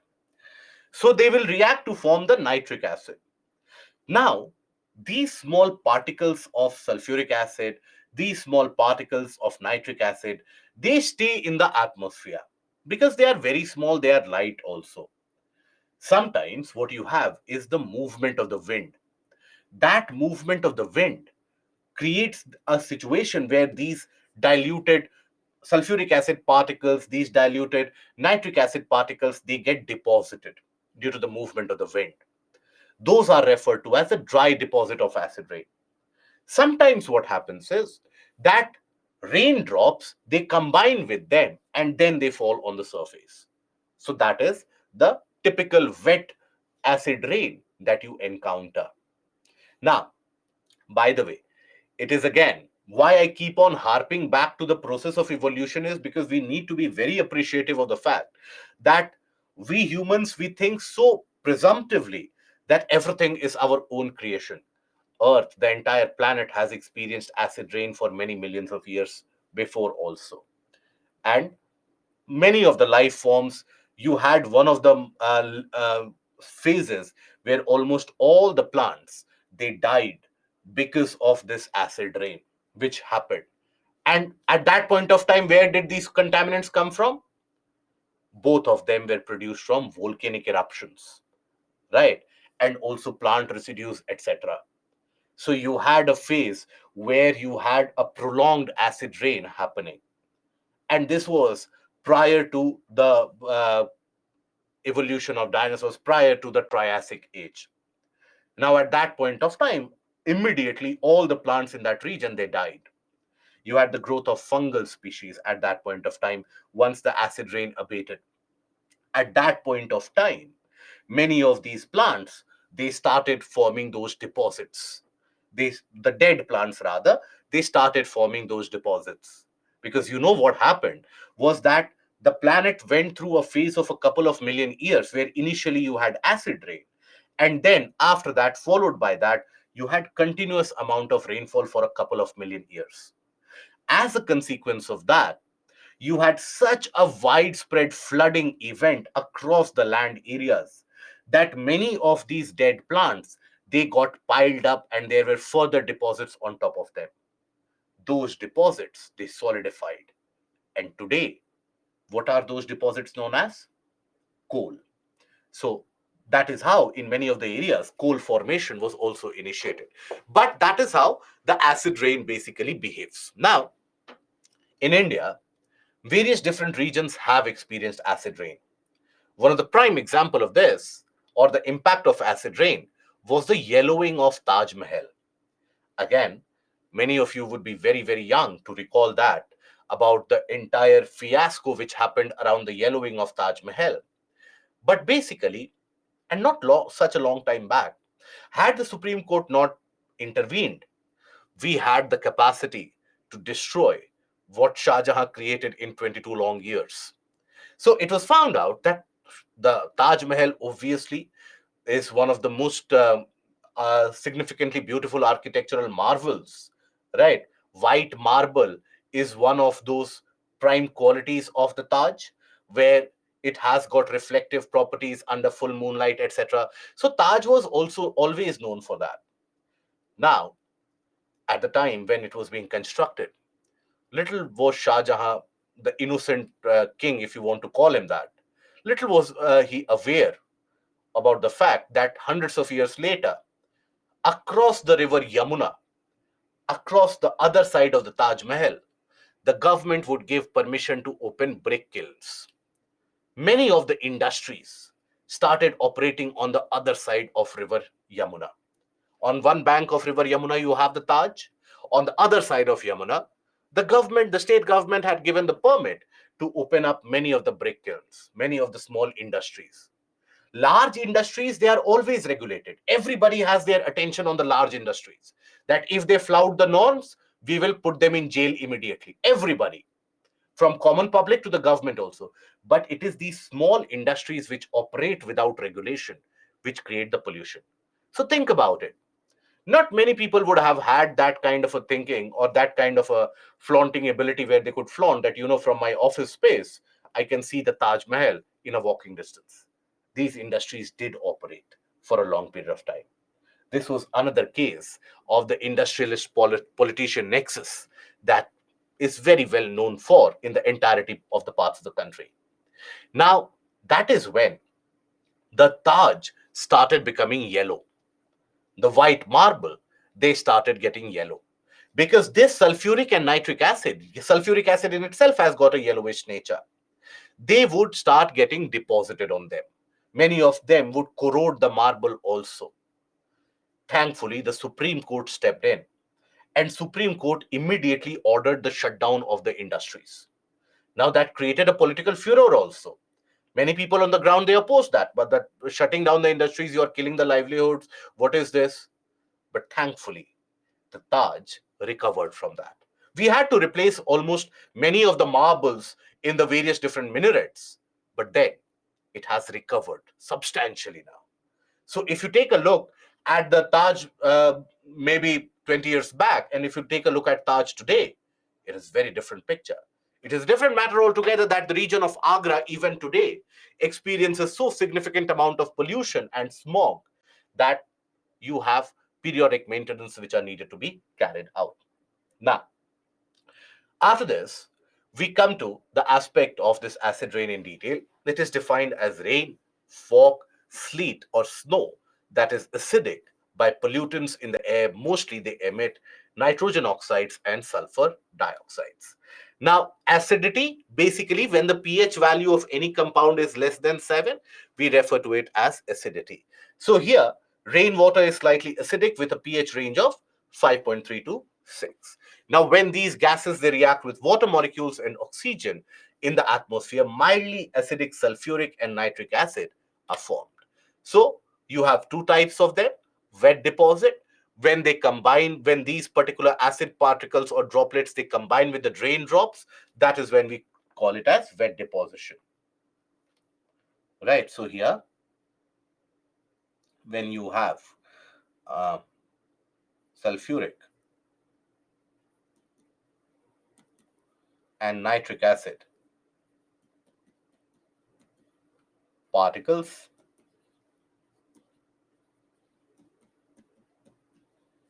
combining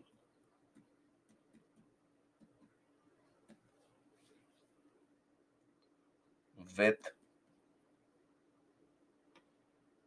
raindrops and falling on ground surface. Okay, that is a wet deposition. Dry deposition is when you have acid particles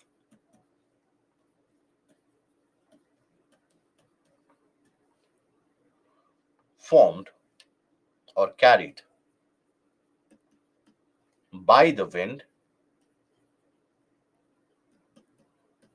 and then getting deposited on the surfaces.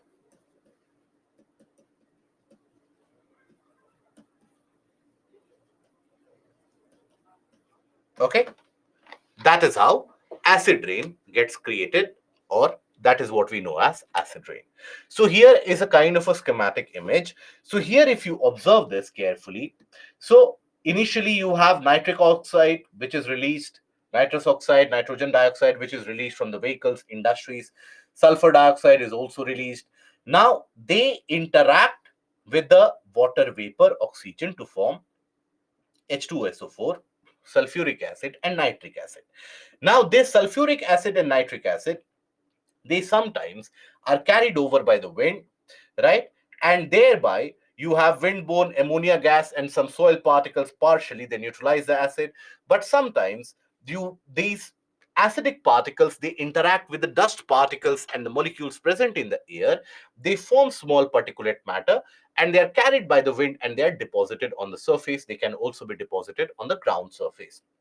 Sometimes they interact with the clouds, they interact with the raindrops and the regions.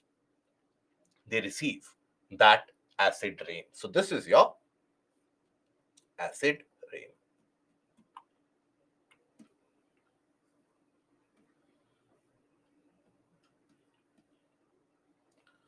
Acid rain. Now the impact of acid rain is quite significant. Impact of acid rain can be felt across. For example, the soil. When the soil turns acidic, it has got the ability to support only certain kinds of plants. Not many plants can be supported by acidic soil. And when the soil turns acidic, many of the microbes which are living in the soil, which is very essential for the fertility of the soil, those microbes, they also start to die. Right? So soil turning acidic is a major issue. So when we have this soil turns acid, it turns acidic.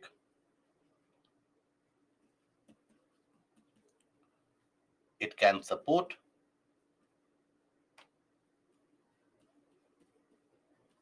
only a few type of plants.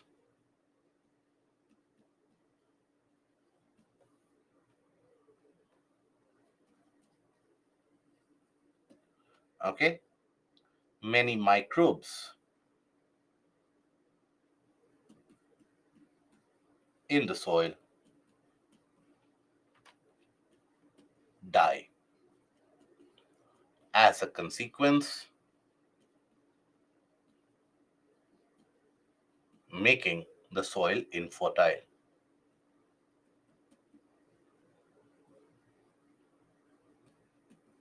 Infertile. Then the forest also, you have the when you have acid rain, immediately many of the plants they begin to die off. Many of the plants they suffer from this, right? And in the forest, the overall productivity gets impacted, so the biodiversity gets impacted. Now, acid rain exposure for us humans, that is also dangerous. Skin cancer can be caused, skin infections can be created, right? And many of the times, these dry deposits also, when they get deposited somewhere or when they are carried by the wind, if by mistake it is inhaled, it can cause various respiratory illnesses along with that. So, it has got various different impacts on monuments, the rocks on which, or the, for example, the statues, the buildings, etc., on which they will get deposited. It leads to slow and steady corrosion. Corrosion is caused, right? So it creates Corrosion leads to of buildings, monuments, and eventual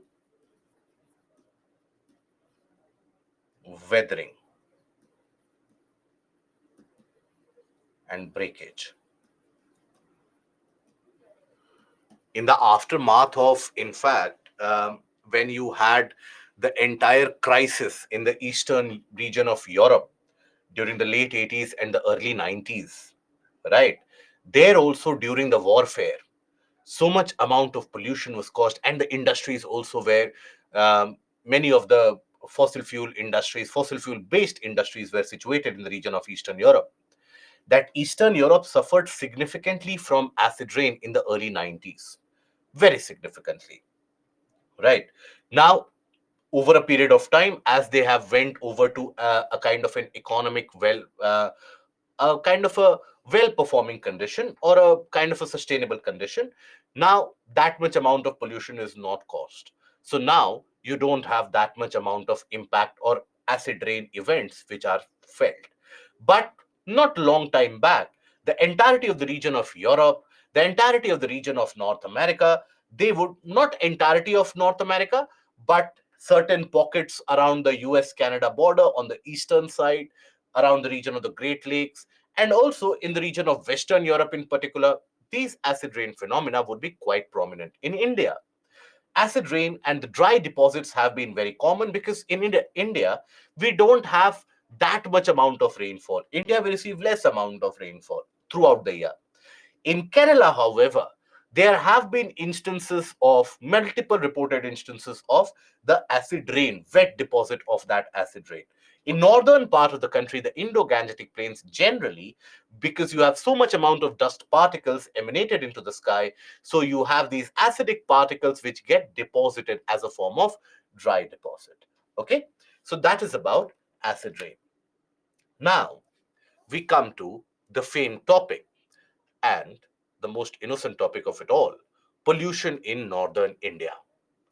We do know that India suffers substantially from the issue or from the problem of pollution. But that problem appears to be much more exaggerated in the northern part as compared to the southern part of the country. The southern part of the country is much more, in terms of the air, it is much more cleaner, right? Is it because the people in the southern part of the country are much more environmental friendly? No. It has got nothing to do with the attributes and the feelings and the behavior of the people. It basically, without season when rain fall down, that is called acidic rain. Where did you get that conclusion from? I mean, I did not say that.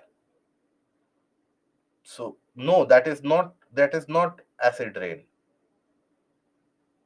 Acid rain is when you have acid particles. Sulfuric acid, nitric acid, they interact with the water vapor and or the water droplets and then they fall. It is not about without season when, okay, that is one of the most innovative um, answers to acid rain that I have thought about or that I have come across. But nonetheless, acid rain is when you have those acidic particles which are there in the atmosphere. When they interact with the dust particles, they can get deposited by the wind in certain areas. That is what we refer to as dry deposit of the acid rain. Sometimes the acidic particles, which are now acidic particles, are created. Why? Because of the pollution. So that acidic particles, when they interact with the raindrops and they fall along with the raindrops, that is your acid rain. It has got nothing to do with this, whether it is a season of rain or it has got no season of rain. Breaking of roots can be a result of acid rain. Yes, absolutely yes. Is it coal or peat formed in due course of time as a layer upon one another? What is peat, my dear friend? When we say peat, what is peat? Peat is a form of or is a type of coal. I hope we are aware, and I hope you have attended the geography sessions carefully, because If you have attended the geography sessions and then you have this doubt, that reflects very poorly on me. So basically, in the portion of minerals, we have talked about the fact that based upon the carbon content, coal has got four subclassifications: anthracite, bituminous, lignite. Just that it's still in a woody stage, right? If carbonification would have been carried out for another 100 million years, that peat can get converted into bituminous or can even get converted into anthracite if the conditions are conducive enough. So peat is a form of coal. Okay. Yes, it is a very innocent question. I agree. Do climate change have the potential to impact the frequency and intensity of acid rain? See, if we are able to control the amount of pollution, we should be able to control the acid rain phenomena. It should not happen. And then, Rishandono, there is rain red in color, some rain. Where, my dear friend? Where do you find red rain and dark rain? At least in my lifetime, I have only experienced raindrops which are transparent in color. No, that I won't agree that in Kerala you have dark rain. Are you talking about dark rain or are you talking about the dark clouds? Both are very different. Okay, please understand, both of them are very, very different. Blood rain is very different. He is not talking about blood rain. Blood rain is caused by Sirocco in the region of southern Italy and Spain. He's talking about the normal rainfall appearing red. But understand, if the raindrops have that yellowish tinge sometimes, and coming back to the question, if the rainfall has got that yellowish tinge sometimes, it is going to be acidic rain. And water, if it is black, that means it would have combined with the pollutants in that area. But again, I would give you my mail ID, and I will give you my personal mail ID also. And I would request you, I would urge you, whenever you come across those black rain droplets, please send me an image as soon as possible. Okay, whenever you come across that red rain droplets, I hope you are in this country itself. So please send me over the image, and that will immediately will call the guys from the Discovery Channel, and we will make a good documentary out of it. And then red rain is blood rain. That is different. Yeah. Dry spell of acid. So when you talk about dry deposits, that is when you have these acidic particles. They interact with the dust particles, etc., and they form a kind of a particulate matter of sorts, which are acidic in nature. So when the wind moves, they will get deposited in various places. That is a dry deposit of acid rain. Anurag, I am following PPT and running notes only. People around are reading thick books on the topic, including NCRT, Shankar IS, etc. All this is making me feel nervous and left out. Don't feel left out, my dear friend. Read any book that you want. I always tell you, read any book that you want, but only after completion of this PPT, completion of the module. After that, if you feel that the content is inadequate, you are open to read any particular book. But I would say, I would rather suggest that restrict yourself to the PPT, the annotations of it. If required, maybe NCRT chapter 13 to 16, class 12th biology, you can go through, but that will also be largely restricted to the portions we will cover those portions in the class modules itself. But still, if you are feeling left out, I don't want you to feel left out. Read any book which is out there in the market, current affairs, and the portion of the PPT. If you study, more than sufficient. But then you are open to explore any book in the market. I'm not one of those guys who will tell you that only this book is good, rest all the books are bad. Any book that you are willing to explore that. Just keep one thing in mind: you should have the ability to revise that particular book or that material 10 times, 5 to 10 times at least, right? So if you have that ability, open up any book which is there. Now, after this, we come to the portion of pollution in northern India. So we'll take this after the break. Okay, we'll take this up after the break. Baldev, it's necessary to read the NCRTs even after revising PPTs? No. PPTs along with the additional reading materials and just keep a track of the current affairs. More than sufficient, my dear friend. How methane is released from agricultural activities? Methane basically is released when you have, let's suppose, organic compounds which are produced. Now, those organic compounds, they combine with the hydrogen molecules and then they produce methane in the process. So, even if you cut a tree, then carbon dioxide and methane is released. In our own digestive system, in our own digestive tract, you have methane which is produced. Biogas that is used, that is methane. When you carry out decomposition of any material, that is methane. When you carry out paddy cultivation, when you plant the paddy crops, you flood that land and then you let it evaporate, then the water evaporates, methane is produced. Okay, right? So all these lead to production of methane. What is dark rain? That is puzzling me even today. So there is nothing such as dark rain.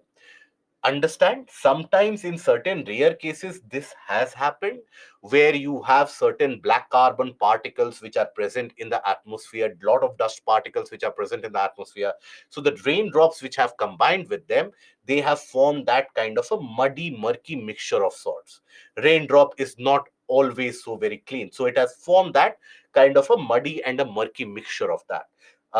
Light or a dark brownish kind of a thing has been created, but that is because, so that is when you have rainfall happening after a long time, when everything is polluted.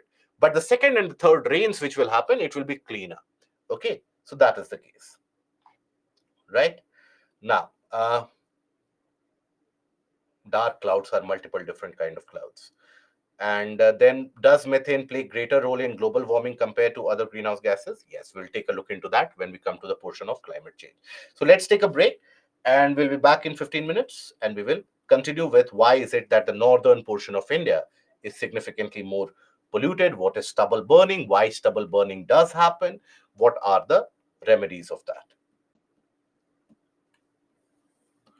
Okay, let's be back in 15 minutes and we will continue.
A confirmation about the audio, please. If the audio is clear and available, kindly confirm. Thank you. Now, we continue with the portion of pollution in northern India. Now, the amount and the levels of pollution as is experienced in the northern India is much higher as compared to any other parts of the country. Now, that excess amount of pollution is not always attributed or attributable to any one particular reason. There are multiple different geographical reasons, agricultural reasons, climatic reasons, which are in place. Why is it that the northern Indian portion or the northern Indian region is much more polluted? Now, first things first, the basic of it is that we all know that in the northern, particularly in the Gangetic plains, in the plain area, the Indo-Gangetic plain region, spreading all the way from the region of the area of Punjab, Haryana in the west, nowadays even northern part of Rajasthan, spreading across Delhi, Uttar Pradesh, Bihar, West Bengal, and even Assam. Now that is an area where we know that the amount of population is very high. So when you have a very high population density,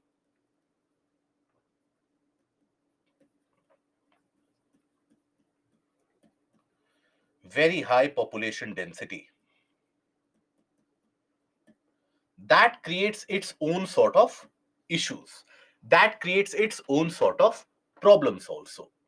Because very high population density means more people will be living in the same region or in a smaller area also.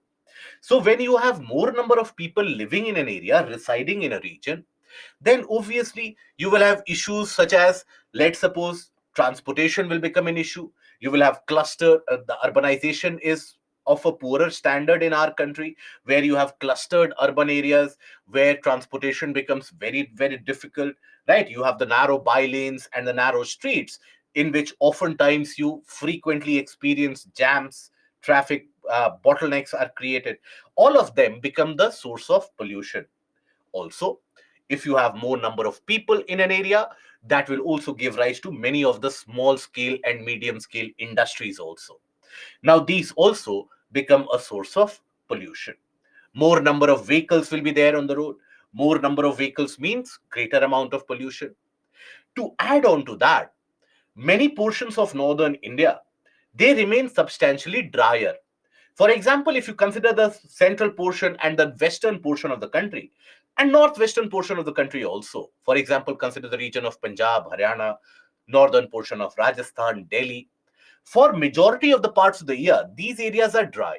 They will receive rains in very few number of days through the year associated to it. But if that soil becomes very dry, it actually ends up becoming a kind of a sandy particle. So that is where the soil becomes sandy, and that is then uplifted by the winds, creating a kind of a particulate matter suspended in the air also. Now, so let us take a look at the causes. First of all is the vehicles. The vehicle density, the number of vehicles, etc., is much higher in the northern part of the country. So they are a significant source of pollution. And in the vehicles, it is not the case that you have the newer vehicles which are a source of pollution. It is particularly the older vehicles which still move on the or which still function on the older tech, right? On the defunct tech. So that is those are the kind of vehicles which significantly get impacted by this, right? Or which rather get impact the environment. So that is why when we talk about these vehicles, vehicular movement, etc., they end up creating a lot of these contaminants. They release a lot of these contaminants and pollutants into the atmosphere.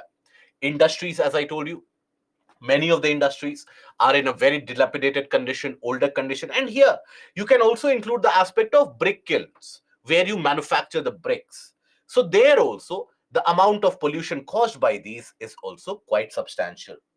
Power plants and refineries, majority of the refineries are situated in the northern part of the country, so volatile organic compounds are released in large amounts from these refineries. And power plants also, because most of the power plants in our country, they are thermal based power plant.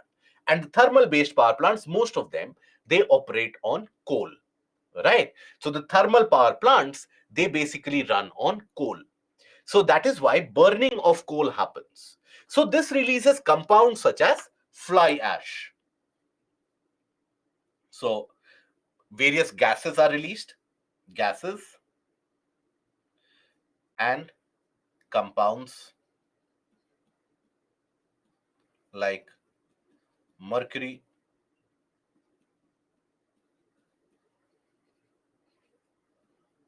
silicates,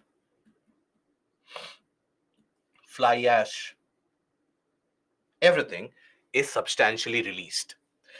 Now, there also the technology has evolved. The newer power plants that you see, power plants won't have that much amount of smoke emitted because the technology has come a long way where now you have the provision to deploy what are referred to as electrostatic precipitators or ESPs, right? You have electrostatic precipitators.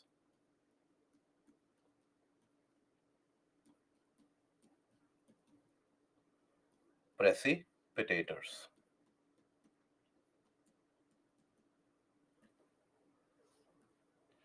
Now, what are these electrostatic precipitators? So, in this, you will observe that these are large installations, oftentimes the size of 2 to 3 storied buildings. So, these are very large installations in your power plant. So, these are very, very large. And in these electrostatic precipitators, you will rather find the electrodes, very large metallic electrodes, which are suspended. Okay. You have large number of these electrodes which are suspended. Now the mechanism of this is very simple. It works on the basis of electrolysis. How you carry out electrolysis? You provide charge, and in the electrolyte in between, you have the distinction and the removal of the particles. Here also, as these are suspended, what you provide is a limited charge in one of these, and you keep the other plate as neutral. These are very large electrode plates that are suspended. So in one of them, you keep them neutral and you provide a charge in other one. So one of the plates is given zero charge, or rather is given some charge, while the other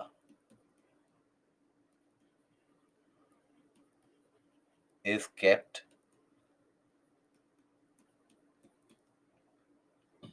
at neutral.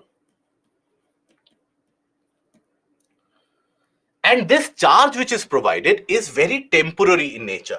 It is not as if it is permanently charged. Now, in this case, what is done?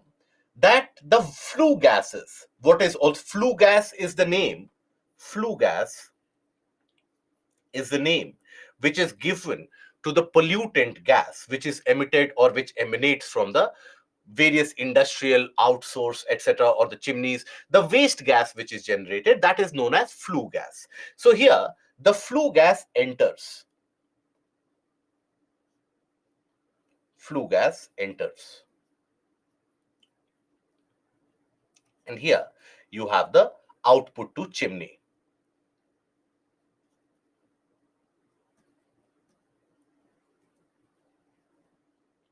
Right. So here what happens, as these flue gases enter, along with that many of the particles also enter. Temporarily, a charge is provided in one of the plate and the other plate is kept neutral. So as a result of that, there's a potential difference which is there. There's a kind of a potential difference. Now, due to that potential difference, the particles, they tend to gain or lose a charge. So the particles, what they do, let's suppose you have these particles in the gas, right? So these particles, they also end up getting charged in the process. So many of these particles, they gain or lose that charge. And when they basically, let's suppose they gain a positive or a negative charge, now they start sticking to these plates. These particles, they start sticking to the plates depending upon the charge that they develop. Now, after some time, all the major particles which are there, they get influenced by the electric charge and they stick to the side of the plates. Right. Now, once that happens, that means the air has been filtered out of the major particles. The particles which are there, the air has been filtered out of it. Now, after that, what is done? That the entire charge is withdrawn from the entire system. No plate has got any charge now. So as soon as that you withdraw the charge, all these particles which are sticking to the plate, they start dropping and they start accumulating here. All the various different particles, they simply rub off the plate when you withdraw the charge and they start getting deposited here. Right? And then the gases which come out are much more cleaner. So these electrostatic precipitators are used nowadays in order to purify these flue gases so that you don't have large particulate matter which are emitted. Now, in these power plants, nowadays, you don't have that much amount of particulate matter, but earlier you had a lot of, and in fact, even today, few of the power plants, they actually release a lot of fly ash. What is fly ash? So when you burn coal, you basically get a kind of a small ash-like substance, which has got various different compounds such as aluminum silicates and so on. Now, thereby, these particular small whitish substances, they get deposited over a wider area, larger area. They can contaminate the soil, they contaminate the water, and obviously the air also. Right? So they, in early cases, almost all the regions where the power plants would be there, they would suffer from fly ash pollution. But then the government, since that point of time, has made various different norms where you have now it has become compulsory for the regions around the power plant to use that fly ash for construction of, let's say, pavements, because that fly ash, it consists of elements such as calcium, it consists of elements such as aluminium silicates, etc. So they are used to manufacture bricks. You would have seen a kind of a grayish whitish brick structure, right? Not every brick is the reddish structure. You would have seen some whitish grayish bricks also. So they are made from fly ash. Now those bricks, they are lighter also, they have a strength property also. So in those regions around the power plants, it has been all made mandatory to carry out the construction of pavements, etc., with fly ash. So that is very beneficial even for the ecosystem, for absorption of water, etc. So fly ash is increasingly being used for building purposes so as to ward off the problem of pollution which is caused by the emanation of fly ash in that area. Okay. So that is basically the case of the power plants and how we can get rid of the pollution, largely the particulate matter emanated from these power plants.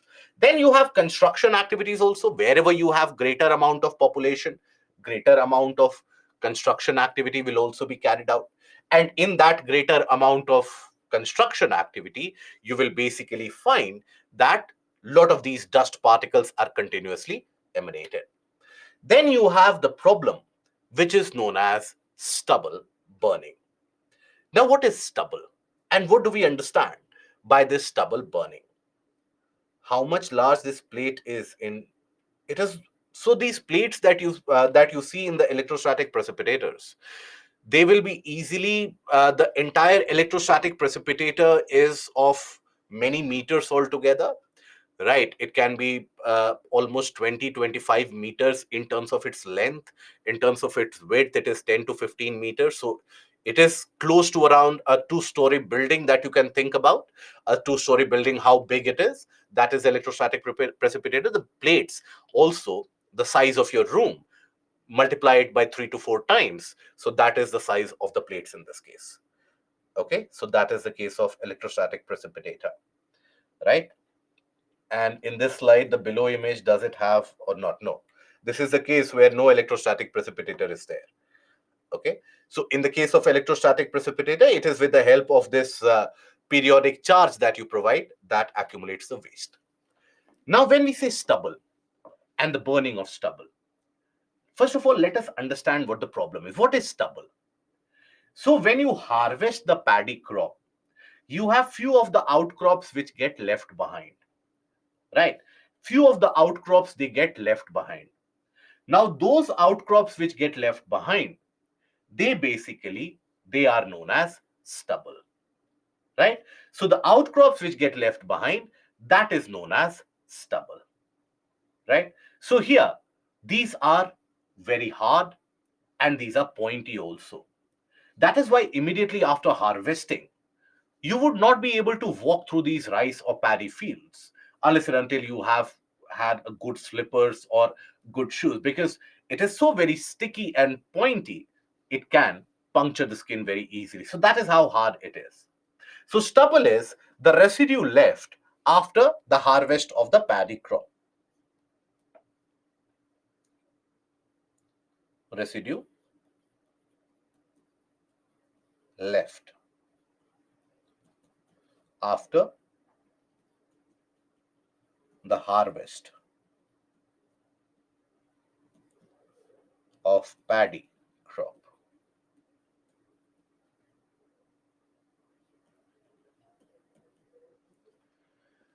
Right. Now, why is it that people have to burn this stubble? This is something that you don't find in the southern part of India. Southern part of India also you grow paddy, but you find this phenomena to be prevalent only in northern part of the country. Every year this happens. Every year in the month of October, November, suddenly everybody goes into a kind of an overdrive, as if somebody has basically wound them up, be it the courts, be it the political parties, be it the citizenry. Everybody starts creating such amount of noise that, this today also the air is very polluted. Yesterday also the air was very polluted, as if the expectation is that yesterday the air was polluted, today the air will be very clean. Look at all the newspaper headlines. And that is what gives you an idea about how short sighted and how short term people's memory is, right? The entire month of November and the entire month of October, you would have heard about no other news story other than Delhi pollution due to stubble burning. Delhi pollution, stubble burning. Delhi pollution, disastrous. Wait for another 15 days. 15 days. This will be forgotten. Nobody is going to talk about pollution again for one full year. Again, till the month of October. Again, everybody will suddenly start going into overdrive that this is the problem. Today also this problem. So from tomorrow, such vehicles won't be allowed in Delhi. From tomorrow, construction won't be allowed in Delhi. But still the air is polluted. That tells you the less or the least amount of information that people convey to the general public. Standing today here, I can give you a guarantee. Last year also, and those of you who have attended the previous batches, you would know this. I have told you earlier also that this will happen. This news story will come. And many of you are going to give the mains exam next year also. Many of you are going to follow current affairs for 2025 also. Just keep a track on current affairs. Next year, again, I guarantee you, in the month of October, November, the country will be having the same discussion. And the trend and the pattern will be the same. The judges will scold the executive basically will point fingers at each other, that okay, that state government is not coordinating, that state government is not coordinating, that is why this is a problem which is happening. There will be some panic moves such as odd even, etc., which hardly will make any difference. Basically everybody, and talk to the bureaucrats also, right? I'm sure you would have some of your seniors, etc., who are in the bureaucratic position in these states. Talk to them. They will all tell you that all the politicians are aware that this entire debate will go off within 1 month. So they all make noise for that 1 month, then they will stay silent. The public forgets it very soon, and then again, we're back to normal. So every year, why does this stubble burning happen? And that too only in the northern part of the country. Why is it so? So that is because here, paddy is kharif crop.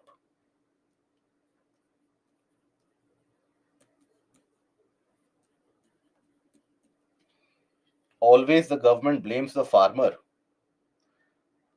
I think it is Never the case. None of the governments can afford to blame the farmers. It will be a kind of a political suicide, right? So they say that stubble burning is responsible, but they will point a finger at the state government or the local government. They will never point a finger at the farmers. It is a kind of a political suicide. Nobody will do that. So this is paddy is a kharif crop. Now kharif crop, when it is sown,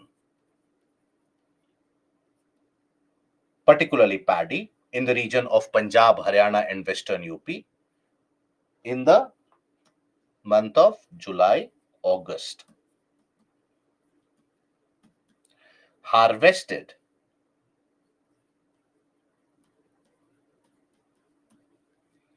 in October end. Now, wheat is sown in these areas. Now, wheat, which is a rabi crop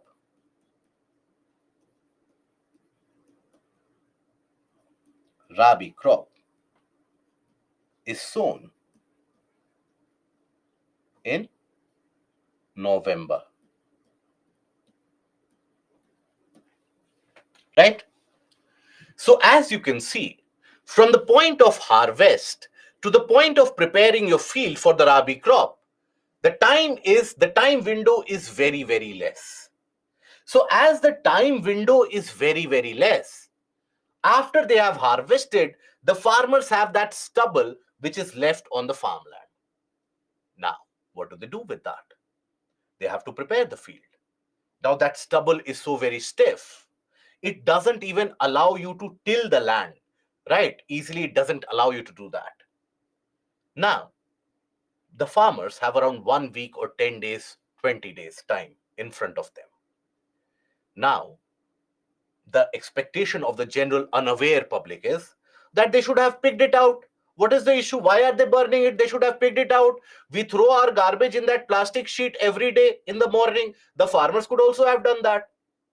It is simply not possible to pluck it one by hand. You need to deploy a large amount of manual labor. And many farmers, in fact, in Punjab and Haryana and Western UP, who are well off, the rich farmers, and that region has got a lot of rich farmers, they do that. They deploy the manual labors in that case. But what about the small farmers? Manual labor is costly. It is a costly proposition. For a land which is of a few acres, they will be spending a fortune which they cannot afford. So what do they do? How do they prepare the land? The easiest method that they find, they burn the stubble. And when they burn the stubble, that is when basically all that emission happens: sulfur, nitrogen oxides. Then you have basically methane, carbon dioxide, carbon monoxide, black carbon. These react with each other to form ground level ozone is also produced. And this happens. Now, why doesn't it happen in southern part of the country? Are the farmers in southern part of the country more eco-friendly? No. The reason is, in the southern part of the country, the farmers are not in a rush to prepare the land for wheat. Wheat is a winter crop. You cannot plant wheat in the mid or the end of December. You need to plant wheat around the mid of November so that you can utilize the early rains caused by the western disturbance. You can utilize those rains. Now, that is why in southern part of the country, or for that matter, even in the eastern part of the country. For example, eastern portion of Bihar, the eastern portion or the region of West Bengal, the plains of Assam, there also you have continuous crops of rice which are grown. So you are not in a hurry to uproot the stubble. You allow the stubble to remain there for some time, automatically it will start degrading, decomposing, it will become softer. And then basically you can till the land. But then, what about the region in the northwest, the so-called grain bowl of the country?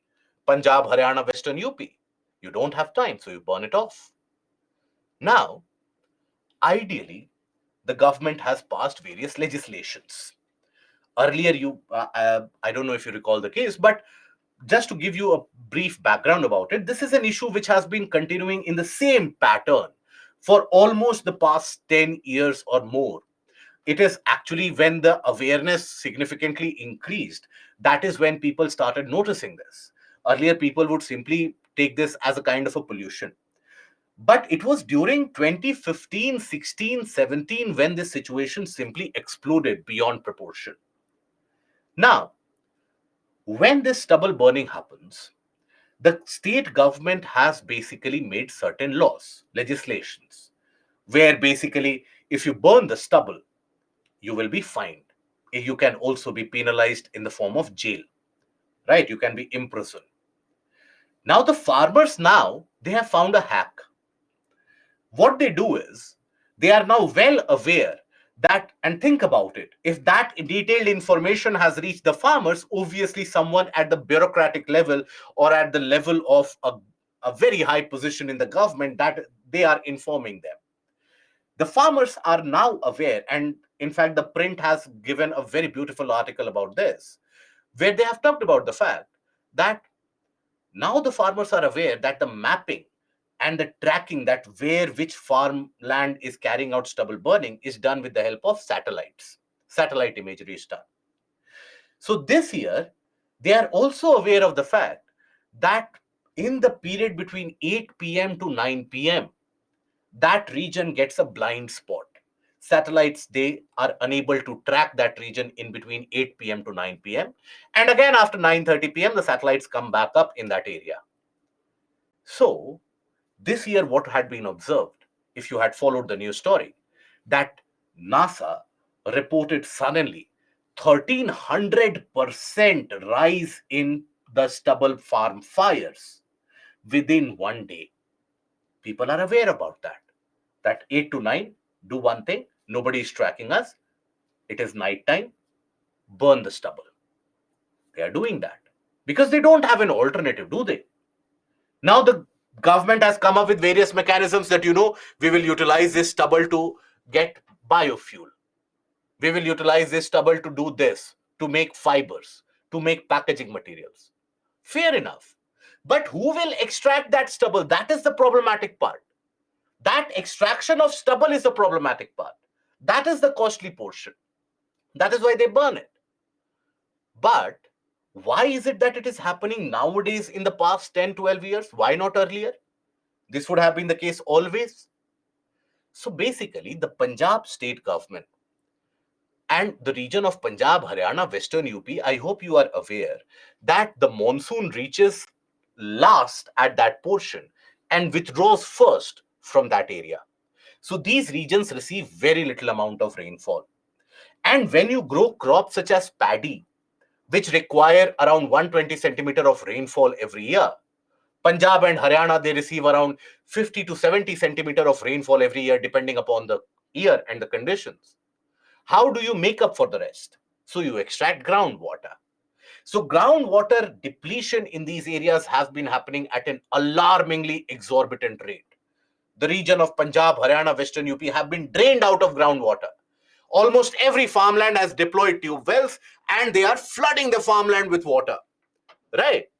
As if will be no consequence. There is a consequence.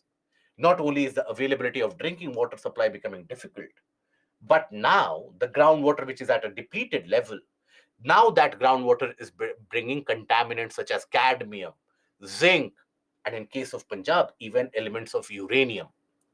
So now it is becoming problematic. So the Punjab state government basically had passed a legislation in the state assembly about the conservation of groundwater, where they said that you carry out rice cultivation, but you will plant that rice only after the monsoon rains, not before that. So what does that mean? That the farmers, in order to plant that rice, they wait till end July and they plant it in August. So that is why it is harvested in end October, right? So that is why you have that conundrum where always it will be harvested in the month of October. And always the farmland has to be prepared before the next planting season. What do? You'll burn the stubble. This will happen next year also. This will happen year after that also. So that act in itself is so very flawed. Is Punjab able to conserve groundwater as a result of this legislation? Absolutely not. Punjab is still exploiting, Haryana and Western UP, they are still exploiting groundwater at an unparalleled scale, not observed anywhere else in the country, other than few of the South Indian cities which are there in the plateau areas. So they are still extracting groundwater at an exorbitant rate. Just that, now it has become almost illegal to sow the paddy crops earlier. If you could have planted them earlier, you could have harvested them earlier. If you could have harvested them earlier, within a couple of weeks, 3 to 4 weeks, automatically the stubble would have begun to decompose. It would have become softer and it could be extracted. That is why you don't find this issue of stubble burning to be that prominent during the late 80s, during the 90s. There also, rice and wheat was continuously being grown in Punjab, right? But still, you did not have this particular issue. But now it is becoming a pertinent issue. Why? Because now you have restricted the time window. And due to that restriction of time window, you will always face that paucity of time. Now, what is the solution? What is the way out in this? Solution, long-term solution, is basically the crop diversification. The region of Punjab, Haryana, and Western UP, they are not at all naturally suited to grow rice, sugarcane, etc. That is not the region to grow those particular crops. It is destroying the soil in that area. It is depleting the groundwater in that area. And they are growing it in that region. So you need crop diversification to happen. This crop diversification, you grow different type of crop. Rather than wheat, grow any other kind of a crop. But why do they stick to rice and wheat, rice and wheat, rice and wheat? It is destroying the ecosystem, but they grow it because you have a kind of a minimum support price which is given there. And mind you, not every state, not in every state the farmers get the amount of minimum support price. But in these regions, it is a politically sensitive issue. So that is why, from the middlemen to the farmers, everybody is concerned only about wheat and rice. Think about it. Tomorrow, let's suppose, I find out that a crop like apple is remunerative economically. I go to a region like Ladakh and I start farming apple. I modify the ecosystem there to grow apple. I might gain economically for maybe 5 years, 10 years. But what after that? The region doesn't suit it naturally. You have a method of natural balance. Ecosystem always tries to strike a balance. The soil will turn infertile. It will become so very costly that the future generations will suffer there. That is exactly what is happening there. And this was predicted a long time back.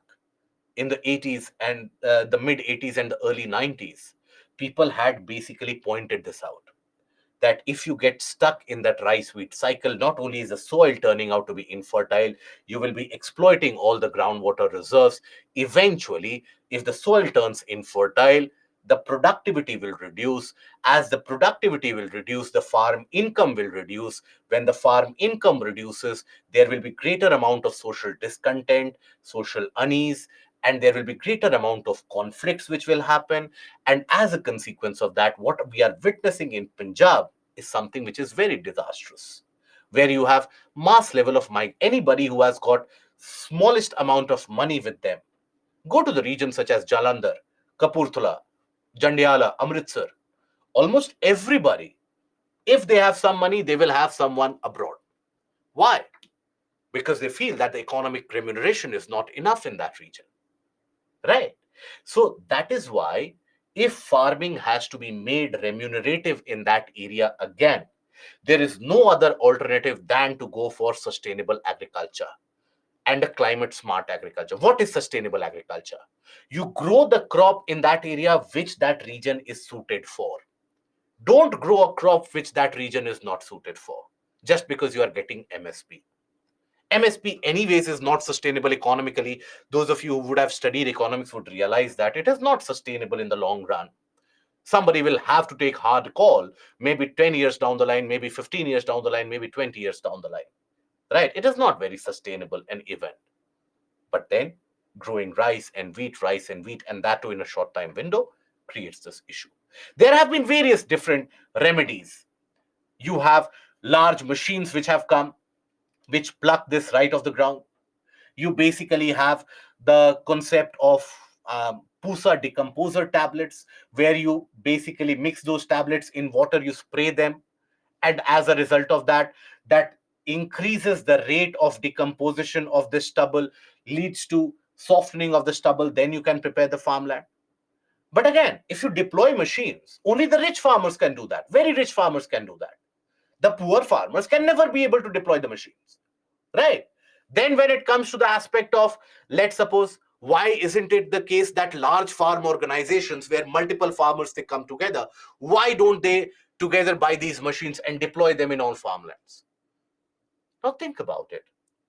You are a farmer who is barely able to make ends meet. Now, if you have a small surplus, will you care for the environment, that let me clean up the air and let me then buy this machine and do that? No, you will never spend money on that. You will burn it off. That, okay, 5 days, 10 days, or 1 month, I won't go out in the open because it is very polluted. But after that, at least I will have some money. You can't blame the farmers for that, can you? It is a government policy. That is why crop diversification is a must. Crop diversification is required. Without crop diversification, you cannot possibly put an end to these farm fires, regardless of how many economic incentives that you provide. That, okay, if you bring all the stubble to me, I will make paper packaging out of it, I'll give you some money. But who will take care of that extraction cost, of that transportation cost? It is not. Selling that stubble is not that remunerative, right? So that is why changing the crop cycles, putting an end to that groundwater extraction law, and then also nudging the people to go for sustainable agricultural activity is the only solution. And the problem is that in that area, if you try to propagate the fact that, and it is not something which should be considered as a sentimental issue, because that is a reality on the ground. Anybody belonging from that area would attest to it. Anybody who has lived in that area for some time would attest to it. As an individual, I can vouch for it. I have lived in that area for a very long period of time. So basically, whenever you bring up that issue with the farmers, that why don't you plant other crop, they basically will immediately shun you out. It is a politically sensitive matter, where how dare you tell the farmers what to grow? It is a kind of a political sensitive issue. You would have seen the kind of response which was generated during the kind of farm agitations, right? Not many people were even aware about why those agitations are taking place. They simply attested to the fact that the farmers are saying something, it must be correct. The farmers have been told by the previous generations of them also that the soil has reached saturation level. Now you need to get rid of these crops, grow something else. UPSC, if you take a look at the questions, the previous year questions of UPSC has been asking these questions for the past 10 years or more, either in the optional or in the general studies. What are the issues or the problems of the rice wheat cycle continuously growing? How do we come out of that rice wheat cycle? So the government at large has been aware for a long period of time that this is disastrous. But it is the aspect that we don't have the ability to act, right? I hope that is understood. In that scene, can we penalize the farmers for stubble burning? That is what I told you. They are burning the farmlands at night between 8 to 9:30. And then let's suppose if the police comes to catch you, many farmers are penalized, by the way. Few of them are penalized. When the police comes to catch you up, what do you say? That the nearby farmland was put on fire. That fire spread to my farmland also. You can easily have that excuse. So that is why culpability also, or catching the people, is not always the solution. If, let's suppose, I make a norm that in this road only this kind of vehicle will ply, only this kind of vehicle will move, for everyone else you walk on the road, some people will violate that. Will you start fining every one of them? That is never the long term solution, is it? Okay. And chemicals are sprayed leading to decomposition. Yes, the pusa decomposer tablets that are there, they are mixed with water and they are basically sprayed over. That initiates or further accelerates the microbial action, but that also takes time. It is not as if today you spray and tomorrow it will be softened. That decomposition process will also take some time. Okay, right? And why don't private companies invent new type of machinery to remove the stubble which can be used to make different products?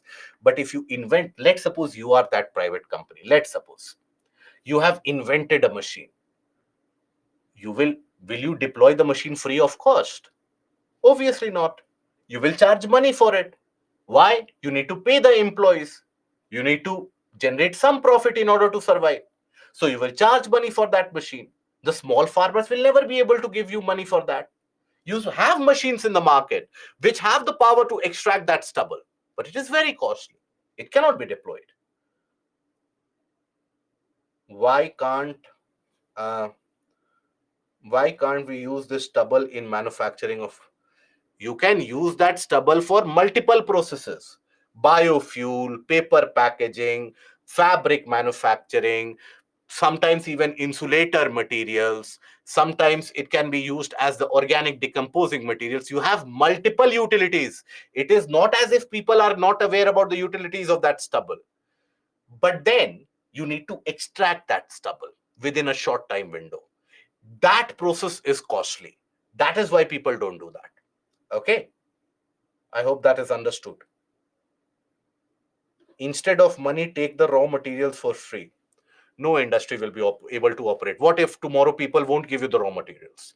What if people will charge money for that raw materials? That you deploy the machine, you are a private company, you would have a lot of money, deploy the machine, but I am a poor farmer, give me money for that raw material. So it is a no-go, right? Generally, what is the perception that people have with private companies? That you would be sitting on loads of cash, help the poor people, give it out on free. But when you actually operate a company, that is when you realize that you cannot do that. And but sir, vegetation diversification will not create decrease in grain yield for such a huge population where hunger is. So that is a major misconception, Divya, and good that you have raised the question. So the question that she has raised is that, is it the case, or can't it be the case, or would it be the case where if we stop growing rice in that area, then we will face the problem of hunger? Please understand, at this stage of time in the country, yes, we have a lot of poverty, yes, we have malnutrition, but undernourishment is a major problem. The malnutrition that you observe is not because of lack of rice and wheat. Rice and wheat don't have that much nutrient. Better to provide the kids millets, better to provide the kids vegetables. Why is it the case that fruits are out of the reach of the poor people? Poor people can never buy fruits because the fruits are so costly. They continue to buy rice and wheat. Rice and wheat is not the solution to hunger. We have enough buffer stock for rice and wheat. Think about it. The government is distributing free rations to around 80 crore people since the time of the COVID, and the recent announcement has been that that program will continue for another 5 years. So clearly, we are not going to be falling so short of grain. Grow these grains. But who told you that these grains could be grown only in Punjab, Haryana, and Western UP, where already the productivity is declining, the farm yield is declining, the farm income is declining? There are regions in the country which are well suited climatically to grow this. Tamil Nadu. Tamil Nadu grows 3 crops of rice in a year.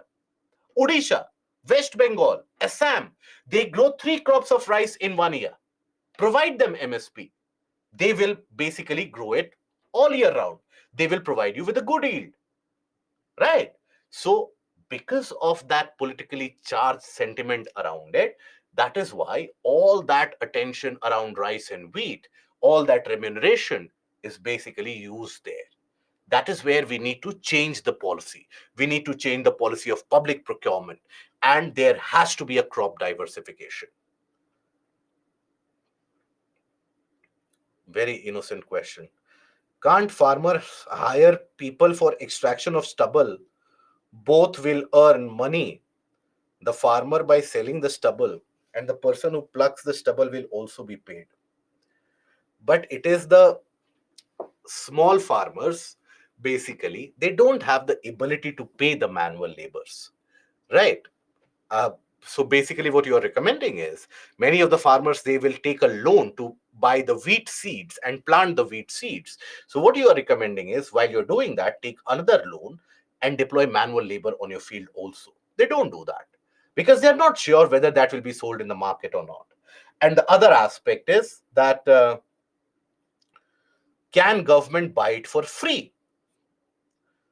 Well, that is something which is absolutely impractical. Where does the money come from? The government should provide subsidy. The government should buy things for free. The government should give cash grants. The government should build infrastructure. The government should not take that much tax. The government should provide the best healthcare facilities. The government should clean the air. The government should provide irrigation also. The government should provide MSP incentives also. Where does the money come from? India is not an oil rich country. We don't have oil which is present here that we can sell it off and the government is earning money. The government still continues in a kind of a current account deficit. I hope we are aware of that, right? Our spend is more as compared to our remuneration. We expect that, for example, we expect, what is the general expectation of the public? Goods should be very cheap. Infrastructure should be the highest of the quality, better than what you see in Dubai, right? Government should buy things from us for free, or buy things from us, would provide things for free, but we are not going to pay tax. So the government should know how to manufacture money by some reason or the other. They should be able to do so. You yourself are also preparing to be a part of the government. Maybe tomorrow, day after tomorrow, or few years from now, you might be at the level of secretary position. You should be aware of the fact that we in India, we don't have that much amount of money, right? Government has got no business to stay in business unless and until you are an autocratic nation like China. You cannot function business. So lesser the government intervention, more organic that particular economy is. Government should say farmers, if you want MSP, then I like the kind of solutions that you're why millets are not encouraged in Punjab? Millets are basically because, as I told you, there is that inertia of rice wheat cycle, and that inertia is very hard to uproot. If you go to that region, if you I and those of you belonging from that area, I cannot explain it enough. So basically, if you talk to the farmers that why don't you grow other crop, the answer that they will give you, that my grandparents have grown this crop, they have done well. My parents have grown this crop, they have done well. We are growing this crop, till now we are doing well. The level of income is reducing, but that is because the government is not doing something. The soil is turning infertile. There also, pick any common man out of the street, ask them 10 problems, ask them 10 problems, they will give you 1,000 problems that the country is facing. Ask them the solutions for all of them. They will say government should take care, government should take care, government should take care, government should take care, government should take care. That is never the solution. Okay, I hope you are able to look at the larger picture. But in the long run, cotton, pulses, soybean, maize, millets, vegetables, these are the way out. These will fight hunger also. These will be oil seeds for that matter. These will fight hunger also. These will lead to price stabilization in the market also. And these will help in recharge of the soil fertility and retention of the groundwater also. Abhishek, I have heard that there is one liquid which decomposes stubble, then also farmers are burning. See, Abhishek, let me tell you, it is not the case that the farmers are unaware. That is why I told you that snippet or anecdote about the news story, that they are burning it after 8 p.m. If the farmers were that unaware that burning of the stubble, etc., should not be carried out, why would they burn it only after 8 and between 8 to 9 p.m.? That tells you they are aware. But then procuring those liquid from the market, spraying it over, waiting for them to decompose. If it does not decompose, then anyways you have to go for the burning of it. That is where they are not reliant. They are not relying on that. Okay, that is where the problem is. Why don't they use tractor to rotor that stubble? In our southern side, we use the rotor in the stubble. It will mix with the soil. But my dear friend Chandrasekhar, Is it the case that in your field, immediately after you harvest, you use that rotor? You wait for a few days, don't you? And in those few days, automatically the stubble gets a bit softer. And there again, I will come with the same argument here. Where do the poor farmers afford a tractor from?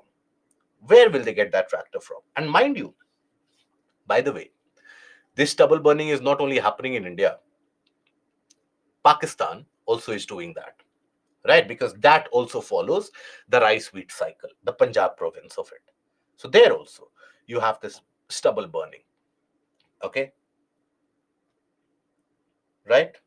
Should we write political sentiment issue or what to write for the solution? So the solution to the problem is crop diversification, right? Then you need to amend the act such as the Groundwater Act of Punjab, and you need to provide greater economic incentives. Okay, now we can ask large farmers to change the crop, like saying who have more land. You cannot do that, can you? How will you enforce that, that if you have a large land, don't grow this kind of a crop? If farmers are aware of everything, then why don't they start growing millets? Because the MSP is not provided to the same extent, despite the fact that the government is at loss due to the provision of MSP. The MSP that the government provides, at that rate, the government cannot sell the rice anywhere. Even for export, the government cannot sell that rice. Despite that fact, the government continues with MSP. Every year there is a raise in MSP, and still there are farm protests. As we speak, Punjab has just now resolved another farm agitation because they want more MSP, right? So that will, if you increase the MSP for a certain crop, it will be a short term. It is like a kind of a drug. You provide that, people will be happy.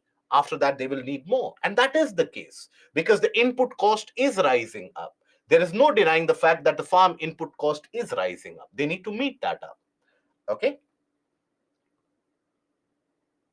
I hope you have gotten the larger picture. I have still many questions out there. Why can't the farmers use some agricultural tools to take out the stubble? Okay, from this, I will give you an example of what is done in regions such as Thailand, Laos, and Cambodia. There also paddy crop is grown. So what the farmers there, they end up doing is they carry out animal husbandry, right? Mixed farming, where you take care of the animals also, rearing of the animals also, and growing of the crops also. So there, what they do, many of them, they rear ducks in large proportion. Now, after harvesting that paddy, they leave those ducks to roam around in the farmland in the number of hundreds. Now, these ducks, they have the webbed padded feet. So they will stomp on those, right? Inadvertently, slowly, steadily, they will basically stomp on those. They will flatten those up. But why will the ducks move there? The ducks will move there because there, after harvest of a crop, you have small insects, worms, etc., which are there in the ground still. So they consume those. So as a consequence of that, you will have the ducks also getting the much needed protein, requirement of protein.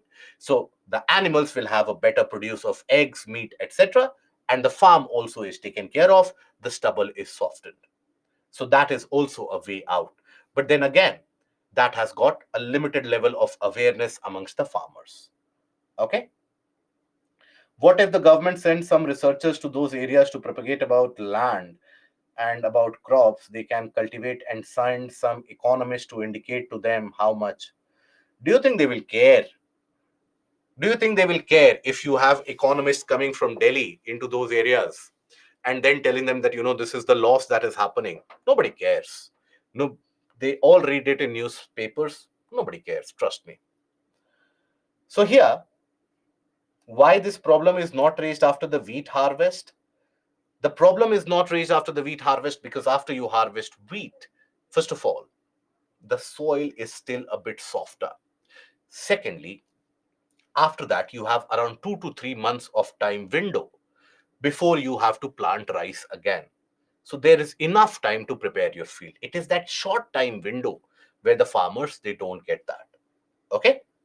Now, after this, we continue and rest of the questions I'll take at the end.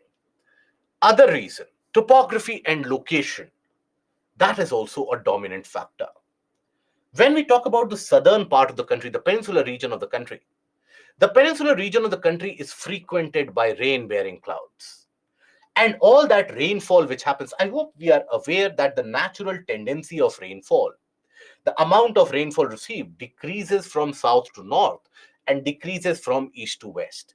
Southern part receives very high amount of rainfall. Now, whenever those rains happen, they will carry all the particulate matter, the fumes, the gases, etc. They will fix it to the ground. They will basically dissolve them, put it on the ground. That is why there is much cleaner air. Whereas in the north, that rainfall is very limited, right? For example, you had some amount of rainfall in the month of November. Look at the amount of joy that it brought to the faces of the people there, because the pollution was significantly abated. Pollution was taken care of by the rainfall. In the southern part of the country, you have this happening frequently. It is not as if a city like Bangalore pollutes less. No, Bangalore has got a lot of these pollutants which are released regularly. Construction, road transportation. Bangalore pollutes a lot. But the advantage that Bangalore has is its location. Bangalore is situated at a place where you have a gap in the Western Ghats to the west of it. So, as a result of that, you have a regular passage which is provided, and the wind motion is quite regular. So, all the pollutants are carried by the wind, and the air is cleaner. It is not as if in Chennai you don't have these problems. You have these problems. In Mumbai, you have these problems. But there, the level of pollution is not felt to that extent because you have the regular interaction of the sea and the land breeze, which disperses these pollutants. In the northern part of the country, why is it that this debate of air pollution is not carried out in the month of April and May? April and May, arguably, they are amongst the driest months, right? And in April and May, you will have more road dust, more construction dust. But that debate you will never hear in April and May. Debate you will always hear, that discussion you will always hear in the month of October, November. Why is it so? Because during these months of November, December, late October, November, December, winter starts to come in. And when winter comes in, that leads to basically temperature inversion means cold air near the ground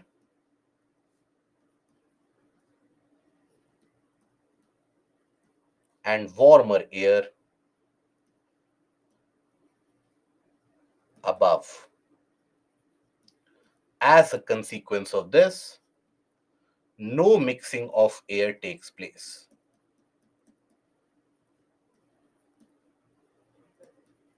When you don't have any mixing of air takes place, pollutants stay in the same region for a longer duration. Pollutants stay in a region for long. Yes, they are suspended in the air. That is why it is only in these winter months. Not, yes, the amount of pollution increases due to the stubble burning, due to crackers, firecrackers, etc. But these are only cosmetic. Had these events not happened, trust me, still the air would be very polluted.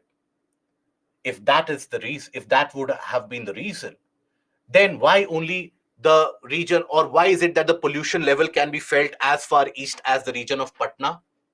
There also the pollution is very significant. So it is during the winter months where the situation gets simply exaggerated, okay, because of the conditions. And you have other factors of topography as well. Now, these are your continental areas, the land regions.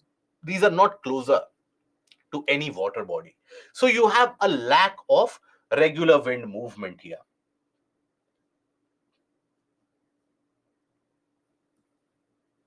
Lack of regular wind motion.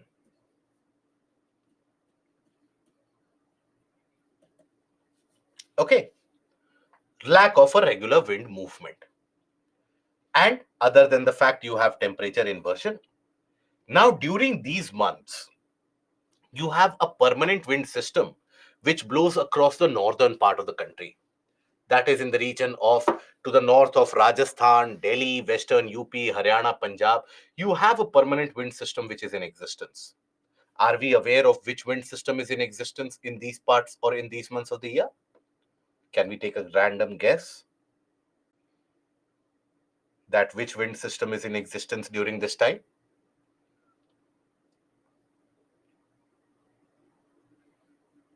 Good.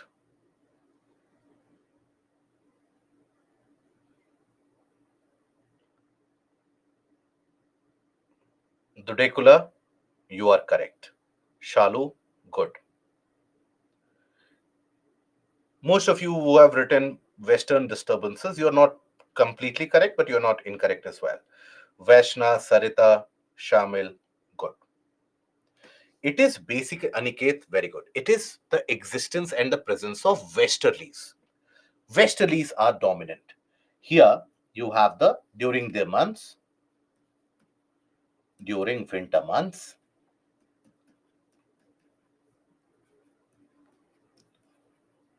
westerlies are dominant. Now, if I say that westerlies are dominant, means they are moving from west to east. That is why even the farm fires which are caused in Punjab, even they are carried on over to India, right? But it is a different matter altogether, where when you have some people who are saying that only Pakistan is responsible for the portion of pollution in India. It is not the case. Had the farm fires not occurred in Pakistan, still you have enough farm fires in Punjab and Haryana to create this issue. So I hope by this you understand that it is a systemic issue. It is not the case that if you change this person from political power, you bring someone else, this issue will abate. No, it is a systemic issue. For that, you need to change the system on the ground. You need to change the crop pattern on the ground. You need to change the pattern of functioning on the ground. Only then will you yield some amount of results. So this brings fumes, brings pollutants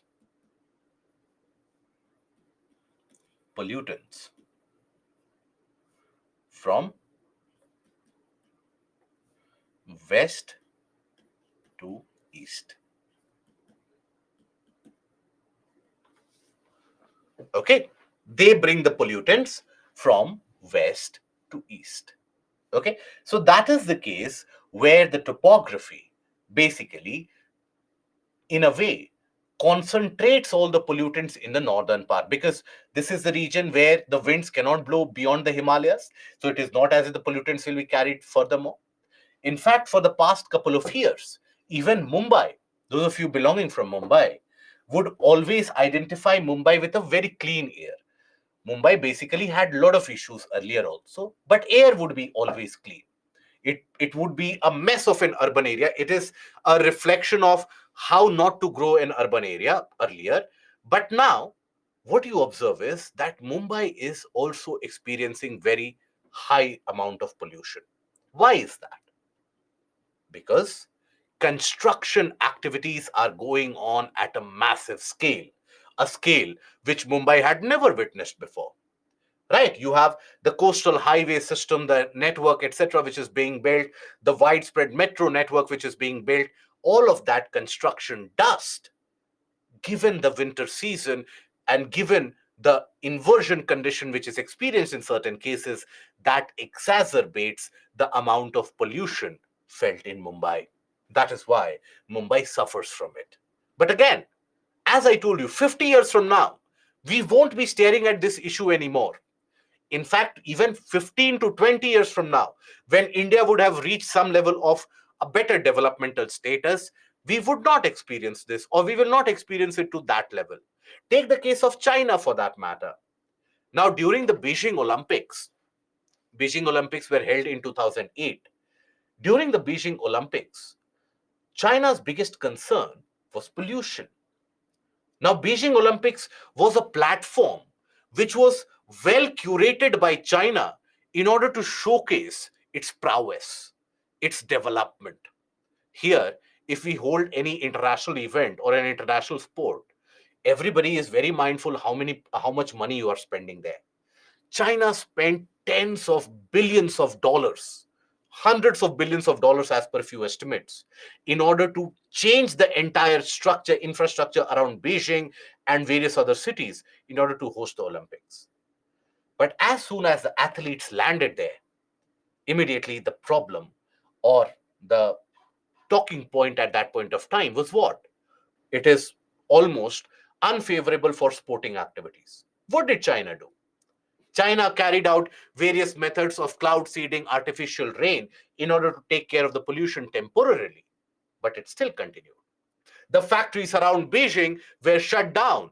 Even today, even nowadays, you have a large scale order where China simply suspends the functioning of the factories. Right? Now those factories have been shifted to a different location. China can do that. We cannot do that. We cannot say that all the factories around Delhi simply pack up your bags, go to the region of Rajasthan, and there you set up the factory. China can do that. So now, if you observe China, now that they have, from 2008 compared to now, they have reached a level of economic prosperity. Now, the level of pollution is much lower. Delhi at that point of time, which was cleaner in comparison, is now the most polluted one. 15 years down the line, trust me in that, the level of pollution in the region of Delhi will also come down because the construction activities beyond a point, they won't keep on increasing. They stagnate, right? You cannot keep on building more and more infrastructure. You spread out in that case, right? You spread outside the city. So that is when the dust particles, the sources of pollution, that reduce. I hope we are able to see and look at the larger picture here. Okay. Now, when you have a large amount of population, the waste generated is also very high, always. And it is directly proportional. More number of people will generate more amount of waste. Now, all that waste, the solid waste, the municipal waste which is generated, it is dumped in various different places. Now, in many of these areas in the northern part of the country, and so is the case with the southern part of the country also nowadays, where basically earlier this year, we witnessed the event where around Kochi, you had a garbage dump which caught fire. And the amount of smoke, the amount of pollutants that was released in that area was simply intolerable. So, similarly, you have the municipal solid waste which are dumped into open grounds and have been done so for decades now in the region around major cities. Now, whenever you have dumping of the solid waste, let's suppose in a region you are dumping solid waste. Yes, the Brahmapuram sewage plant or Brahmapuram dump around Kochi. It was not a sewage plant, it was a dump. So, here, if you are depositing or dumping the solid waste, means what? There will be some amount of organic inorganic materials, all of them are mixed together. In India, hardly do we segregate the waste. Many of you, in your own household, if you reflect and think about it, let's suppose you are very disciplined and organized household. Think about all your relatives that you know and all your friends that you know. How many of them segregate organic and inorganic waste? Very few of them. In fact, in many of the smaller cities, you still have the kind of a practice, regardless of whether it is a vegetable waste, regardless of whether it is a inorganic waste, a plastic waste, everything you throw in the same bucket, you bind it in a plastic, you throw it out for the god to take care of it, right? Or the government to take care of it. It is not your concern anymore. So here you have commingled waste. So here you have many of the organic matter which carries out decomposition. Decomposition is initiated, right? Now, that process of decomposition releases gases such as methane, which is highly combustible, gases such as H2S, hydrogen sulfide, the very pungent smelling gas which is released. Right. Now, as this decomposition happens, in this waste, you also, so these are also pollutants in their own. Many of the furans, etc., and heavy chemicals are also released, by the way. Due to the weight of that waste, many of those liquid particles, they leach into the ground surface. They pollute the ground also for many days together, many years and decades together. But then here you have many of the materials which have a low combustion point, that they can burn easily. Low combustion point means they can burn very easily. For example, few of the types of plastic. For example, dried leaves, right? Plant residues. They can burn very easily, very quickly. So as a result of that, during the dry seasons, during the dry conditions, other than these pollutants, these wastes, they start burning. Delhi would experience this almost every year. And if sometime, I don't know if any of you live around those areas, or if you have ever driven around the garbage mountains of Delhi, at a time when the garbage mountains would burn, it would be very similar to a kind of a natural disaster, a kind of a horror scene, if you can imagine, with everything covered in black smoke, where you won't be able to figure out what is there around 500 meters in front of you. You only have dark smoke covering, and you have matter falling on the road surface from the garbage burning which is happening. You will have residues of plastic, residues of leaves flying over with that hot wind and getting deposited. So when that burns, it creates a huge issue. So municipal solid waste, natural dumping of it, as well as the combustion of it, leads to that issue. Now, what is the solution to it? The solution is very well embodied by a region such as Singapore. Now, Singapore is a place, is a country which is largely restricted around that city, right? It has got very high population density, by the way. Now, Singapore has got one of the best waste management practices. All the waste is collected, it is segregated, solid, liquid, biodegradable, non-biodegradable, and they take it to the waste to energy generation plant, where basically the biodegradable waste that is decomposed to turn into manures, then the non-biodegradable waste, the inorganic waste, they are pulverized, broken into small amount, and then they are burnt, and with that energy which is produced, they produce electricity as a result of that. Now, that is a good practice. Now, here also, I hope you are aware, almost every state follows this. Almost every state. Few states might be the exception. Almost after every election, you'll find that when the new government comes to power, or if the existing government is re-elected to power, you'll find that some of the ministers, some of the secretaries, they are taken to a tour, to a visit, that these delegates have gone to Singapore to study about how to manage waste.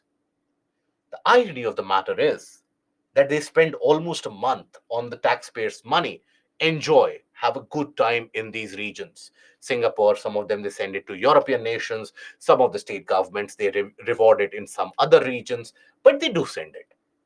Now they enjoy, have a good time, they come back, they find it cannot be implemented here, and that's the end of it. However, in certain areas, for example, in Delhi, you had the construction of this waste to energy plant, which was done with a lot of fanfare. And this was established in the region of Okla. Now, this Okla is an industrial area near Faridabad in Delhi. Now, there, this waste to energy plant was established with much amount of fanfare. That now that we have this plant, the problem of pollution in Delhi is a thing of history. Now, Delhi's air will not be polluted anymore. Now, the pollution happened next year also. The residents of Okla, they started complaining about health issues, respiratory illnesses. A committee was formed by the judiciary. They found out that this waste to energy plant is a source of pollution. It is actually polluting the air much more than what was the case earlier, because the machineries which were brought here, the process which was followed was not what is required. So the Supreme Court ordered this plant to shut down. That rather than cleaning the air, you are polluting the air. We could have the waste dump normally doing that purpose. Why do we need to spend so many hundreds of crores to establish that plant? So the government basically said that, okay, we will do some modifications and then we will operate the plant. next year as they operated the plant. Again, the Supreme Court ordered the shutdown because, again, it was found to be very polluting. It is only very recently that this plant has been allowed to function after spending multiple hundreds of crores. But you have to understand that waste to energy is the future. Waste to energy is required. That is where more research needs to be carried out. That is where we need to execute it and we need to implement it. The better we are able to innovate how to convert that waste into utilizable form of energy, better and more remunerative the future is going to be, because the waste generated by everyone is going to increase, because in our country the population is also increasing. Okay, XY in Indore also this is done. But see, in Indore, as is the case with many other parts of the country, in Indore the plant is running properly well, right? It is not the case that the plant has been ordered to shut down, right? You have many such waste to energy plants which are running perfectly well. But I highlighted this, I have put the image of this Okla waste to energy plant because that is a unique case, a kind of a hilarious example. Maybe 10 years down the line, if you sit down, you'll be laughing at all this, that why, what kind of things and decisions that we have taken in the past. But then this is actually what needs to be implemented going ahead into the future in a proper manner, not in a kind of a manner that the plant pollutes more. Okay. Kamal Pal, yes, sir, at Oakland bypass in Delhi it is prevalent. Yes, the region almost becomes, the visibility reduces to zero in that case. Now, the probable solutions. So, as many of you were saying, that you have the decomposer tablets, the PUSA decomposer tablets. Now, what it does, accelerates the microbial actions, accelerates the microbial action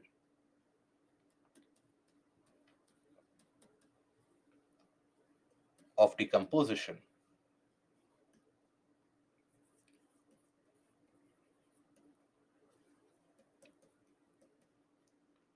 and softens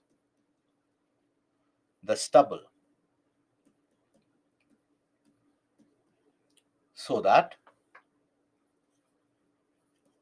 the land can be tilled and prepared. Right. So that is basically the case of PUSA decomposer capsule. Now here, this has got an application which implemented on a large scale can be beneficial. Then you have anti-smog towers and anti-smog guns. Now, anti-smog towers, these again were implemented in large scale at the time of Beijing Olympics in China. That is where India also gained a kind of an inspiration that if China can do it, we should also be doing that. So basically, the anti-smog towers, this is the structure of it. It operates on a very simple principle. It has got multiple different filters. So from a higher position or from a higher elevation, polluted air is sucked in. Now here in this tower, you will have significant thousands of filters, significant number of filters, and the air will be pushed through. So all the various pollutants, solid particles, contaminants, etc. will be trapped by these filters. Eventually, as the air becomes cleaner, that is where the air is then pumped out. Right? That is where the air is then pumped out. Now, again, in Delhi, you have two of these towers. The functioning of it is very costly. Maintenance is even more costly. That is why a couple of towers are always in a shutdown phase. Recently, you had a committee of experts who submitted their report that building more towers or to get rid of pollution in Delhi, you need to construct around thousands of these towers, where the cost will be in terms of tens of thousands of crores. Maintaining them would be in terms of hundreds of crores, because the extent in which this can purify the air is restricted to a certain area.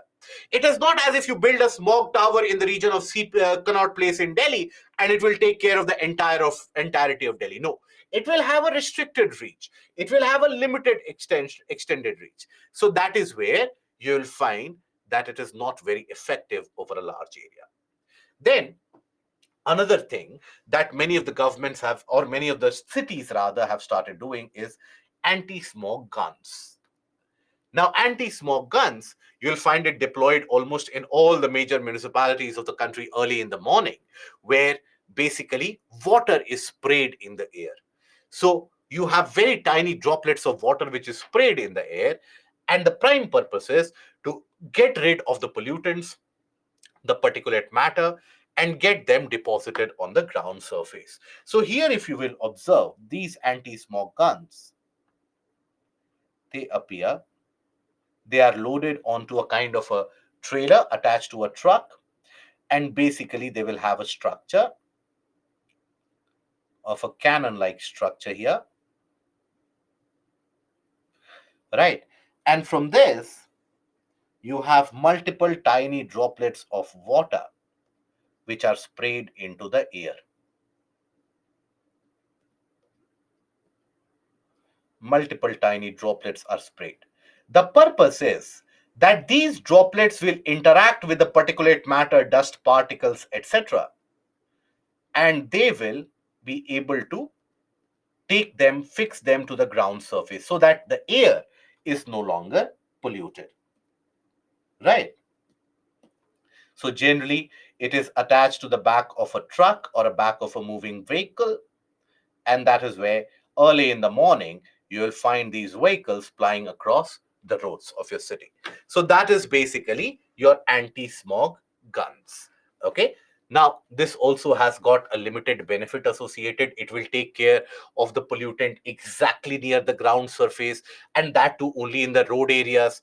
But it is not the case that the pollution is happening only in the region of the roads, right? The pollutants, they circulate also sometimes, so they spread over, so they have got a very limited reach. Both of them have got very limited reach.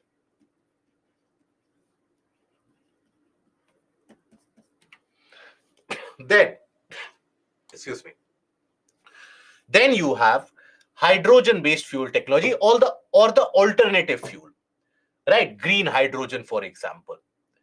Now when we talk about hydrogen fuel or hydrogen as a fuel, so when you burn hydrogen, when you carry out the combustion of hydrogen, what is the output in that case, or outcome in that case?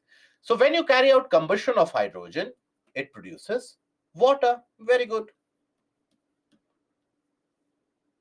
isn't it? It will produce water as a consequence. So this is a clean energy, right? What is green hydrogen? You would have studied in science and tech. So green hydrogen is basically the hydrogen which is produced by the process of electrolysis, where the energy for that electrolysis process is provided by the renewable sources, right? For example, solar, wind, etc. When they provide the energy to carry out electrolysis to produce hydrogen as a consequence, that is what we regard as green hydrogen. So that is something which has to be promoted. The government has initiated various different action plans in order to do that, right? So here, produced by electrolysis,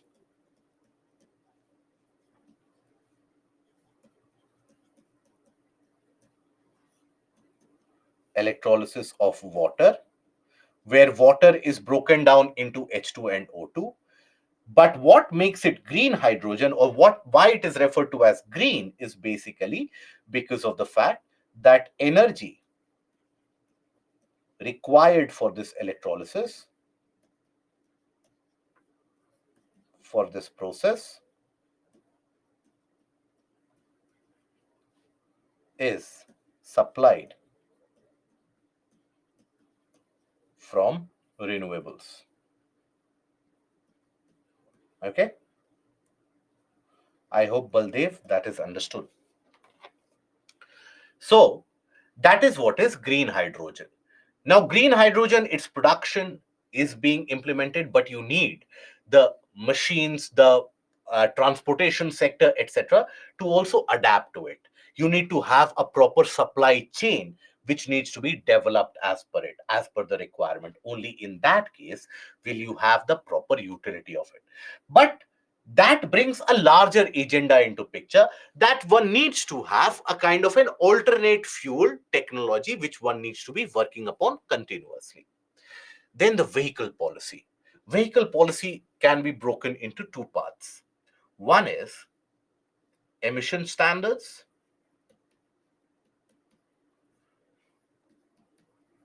emission standards, and the second is scrappage policy.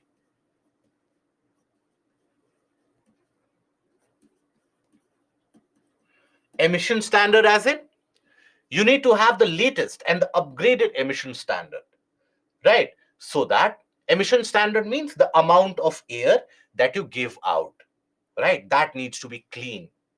So, for example, when you go for Bharat Stage 4 or BS4, Bharat Stage 6, these are the emission standards that are set by the government, which the industry is mandated to follow, whereby you will have a better catalytic converter, ability to trap more amount of pollutants, and basically discharge little amount into the air, right? Best technologies in the world are available. We need to innovate in this. We need to be the global trend setter. We need to set up more technological innovation centers where we work upon this, right? Remember the backlash that the entire administration faced when you had the government mandating that rather than Bharat Stage 5, we need to adhere to Bharat Stage 6 norms, right? Directly, there was a jump from Bharat Stage 4 to Bharat Stage 6. And that is why you had the minister Nitin Gadkari, who is now basically being lauded for that, that he stood firm on his ground. The automobile sector was up in arms against him. That what you are saying, for us to develop, we need to develop modern engines, we need to do this, we need to do that. That is simply not possible. The argument from the side of the government was very simple, that already that technology exists and is being applied in Europe. Why can't you deploy that technology in India? And that is when the industry eventually, when you give them no choice, they will have to sell the vehicles. They said that we will sell the vehicles at a larger price. Fair enough. At least keep the air clean, right? So this came on the backdrop of, again, a very interesting anecdote which happened during this time of Delhi pollution few years back, where the Supreme Court basically issued a kind of a random order. As I told you, during these months, everybody panics. From the judiciary to the executive to the state to the central government, everybody is in a mode of panic. So the government in power, along with the Supreme Court, they had issued an order that every vehicle which is having a capacity or engine capacity of more than 2000 cc should be banned on the roads of Delhi. So the larger vehicles, the SUVs, the trucks, etc., they should be banned because they are polluting. Now, at that point of time, coincidentally, the chairperson of Mercedes Benz was in India, and he issued a statement which created a lot of political furor, where it started trending to boycott Mercedes as if you can make a dent in that. But basically, he said that look, in our vehicles, the air that we are taking in is much more polluted than the air that we are giving out. Our exhaust air is much cleaner than the air of Delhi. So that is where the government, over a period of time, also became much more surer that we need to have cleaner exhaust. And for that, you need emission standards. Secondly, scrappage policy, the vehicle scrapping policy. What is scrappage policy? That after a few years, vehicles should not ply on the roads. There is no point of driving vehicles which have been procured in the 80s or the early 90s, where the technology is around 2 to 3 generations older. So there you need to scrap those vehicles. You make the re-registration of them much more difficult, right? You make periodic maintenance and periodic check mandatory. Only then will you be able to remove those vehicles from the road. Otherwise, still you will find many of the vehicles which appear to be procured during the early 80s or the mid 90s, and everything in that vehicle is about to move other than the vehicle itself. So that is where these are the polluting areas. And if you scrap the older vehicles, that will boost the economy also. Understand that. Scrapping the older vehicles will always boost the economy, because when you scrap the vehicles, you will have scrappage yards that you will build. In these scrappage yards, you will have people who will find employment.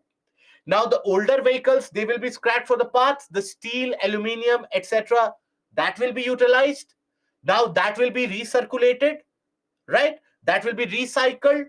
That means the price for the newer vehicles will come down, because the newer vehicle manufacturers, they can procure the steel and aluminium from there. So the newer vehicles, the price will come down. And when you are recycling, let's suppose steel, if you recycle steel, the amount of carbon emissions cost is much lesser as compared to manufacturing new steel. So it is eco-friendly as well. And in the process, you can keep the, when people will discard the older vehicles, they will buy the newer vehicles. So the automobile sector will also grow. So the scrappage policy has got multiple benefits. It just needs to be implemented on the ground. And then you have GRAP, Graded Response Action Plan, which is already in existence in many places, but it needs to be well established. What is this? So that is basically an indicator that if the pollution level is at this extent, we need to carry out these particular preventive measures. For example, shutdown of the schools, shutdown of, let's suppose, the colleges. If the pollution level goes higher up, we will shut down the industries in that region. If the pollution level goes even higher up, we'll ban the vehicles in that region, and so on. Now, in Delhi, all the actions that we take, when do we take that? When the air quality index exceeds 500. That is when we start panicking. In Paris, as soon as the AQI levels, the air quality index levels, they cross 50, vehicles are banned in that area. Vehicles are not allowed to move in that area immediately. But in our country, if you implement that, immediately there will be a furor, right? There was a move to make some central portion of Delhi free of vehicles, the Connaught Place region, so that vehicular movement will be less, pollution will be less. Immediately, not only the people, but the shop owners, they were up in arms that this is authoritarian, etc., etc. Because our customers, they come in these vehicles, they park the vehicles near our shops so that they can carry on those goods into their vehicles, and then they move. So that is why you have your own set of problems in the country. But then this is again something which we will be experiencing, we will be passing through for the 10-15 years period, 15-20 years period. After that, there is a brighter and a cleaner future ahead. Okay, so that is where grap is basically where, for example, if I show you, or I'll show you about it tomorrow, for every different level of pollution, you should have a kind of an action plan, a standard operating procedure. That's what you need to do. Okay, that is grap. So for example, AQI levels go beyond 200, shutdown of the schools, of the primary schools. If it goes above, the pollution level goes above 300, shutdown of the industries nearby. Pollution level goes above 400. So that is graded action plan. For each level of pollution, you have your own action plan. Okay, so that is where we'll end the session here. I hope the session was helpful and you extracted some positive thing out of it. We'll meet again tomorrow where we'll continue with this discussion. And hydrogen based fuel technology you will study in further detail, Sarita, in the portion of science and tech. Here I have just told you about the green hydrogen. Just like that, you have gray hydrogen, black hydrogen, you have blue hydrogen, different types of hydrogen, which you will study in detail in science and tech. Don't worry. And why government provides MSP on those crops which are unsustainable? Because they are unsustainable in Punjab. It is not that case that rice growing is unsustainable in West Bengal or in Tamil Nadu or in Assam. So why will the government take a decision on the MSP to be implemented on a large scale only based upon the farmers in Punjab? They can't do that, can they, Devansh? And Chandrasekhar, instead of the government fining the farmer, why don't government direct them for crop? They have. They have basically said that, but initiating MSP for every kind of crop, understand, it is very damaging economically. In the long run, it is not beneficial, right? We are already witnessing that in the case of maize. The MSP that we are providing to the farmers, the international prices are lower than that. So suppose I'm the government, you are the farmer, I'm paying you 100 rupees to buy maize from you. So from my pocket, 100 rupees have gone into your pocket. Now, where will I get that money back from? I also need to earn that 100 rupees back. So where will I get that 100 rupees? If I am able to sell that maize somewhere in the international market or somewhere else at 100 rupees, believe it or not, the present situation in many of the crops is that the government is paying you 100 rupees but is selling it in the international market at 60 or 70 rupees. So there is that loss. How much can you tolerate? So that is why it is not very sustainable. And scrappage policy will lead to inflation? No, not always. No. Because scrappage policy, when you scrap the older vehicles, you are recycling the steel, aluminium, then other rubber, for example. So that means that you are recycling them. Recycling of that steel will make it cheaper as compared to manufacturing of new steel. It will be eco-friendly also. And the government provides incentives. As per the law, the government provides incentives to the new vehicle buyers if they are basically scrapping the old vehicle. So you are getting a new vehicle at a lower price also in comparison. Okay. And how fly ash is emitted? uh, so Rishan Dondor, basically the fly ash is emitted when you have the burning of the coal.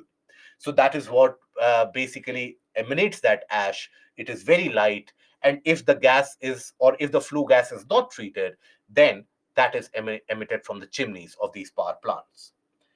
And Yashi, the explanation of concepts is not retained even sometimes after the revision of PPT. So, how to grasp the concept? Try to write it down in your own words. In that case, if you are unable to retain the concept, after the class, after 2 to 3 classes, go through the PPTs and try to write it down. Don't leave it down that 5 months down the line, I will pick up the PPT again and I would be able to retain the concept. That is simply inhuman expectation out of yourself. Write it down somewhere. What are those concepts that you have gone through? Write it in your own words. You will never forget that. And how can we say that there is light at the end of the tunnel for Delhi pollution? As of now, it is very difficult to see light at the end of the tunnel because we can guarantee next year again the same discussions will be prevalent. But then over a period of time, the farmers will be bound to go for crop diversification because of natural compulsions, because of the water scarcity in that area, because even operating tube wells will keep on becoming costlier. And believe it or not, a situation will come sometime ahead into the future. The situation will come where we won't be able to subsidize electricity at the same rate in the regions of these agricultural areas. We won't be able to provide MSP at the same rate. Or so that is why the farmers will have to go for market mechanism. They will be bound to go for that market mechanism, right? And there will be a change of even the infrastructure building, etc. In after some time, it comes to a plateau. Okay. And Kajal is black carbon. Is it harmful for the eyes? Not that much. So those black carbon, if it starts getting deposited in your lungs, that is when it is harmful. Okay. Santosh, can I pick up my answer writing skills before mains exam if I start now? Absolutely yes. Absolutely yes. Can we change MSP for change in crop pattern? Again, I will say that if it is voluntarily taken from the side of the farmers, that is much more sustainable in action. Okay, so that is where we'll end the session here today. We meet again tomorrow where we continue. And just again, another reminder, Saturday in the same time, we will have the extra session for environment. Okay. Decomposer capsule Gayatri is basically it is sprayed, it is mixed with water and then sprayed over the those stubble, and that is what uh, promotes or accelerates the microbial action, accelerates the rate of decomposition, where the stubble, which is very hard, that starts decomposing, it starts to soften, and then you can till the land. Okay. So see you again tomorrow. Take care of yourself. Good night. Goodbye. Thank you.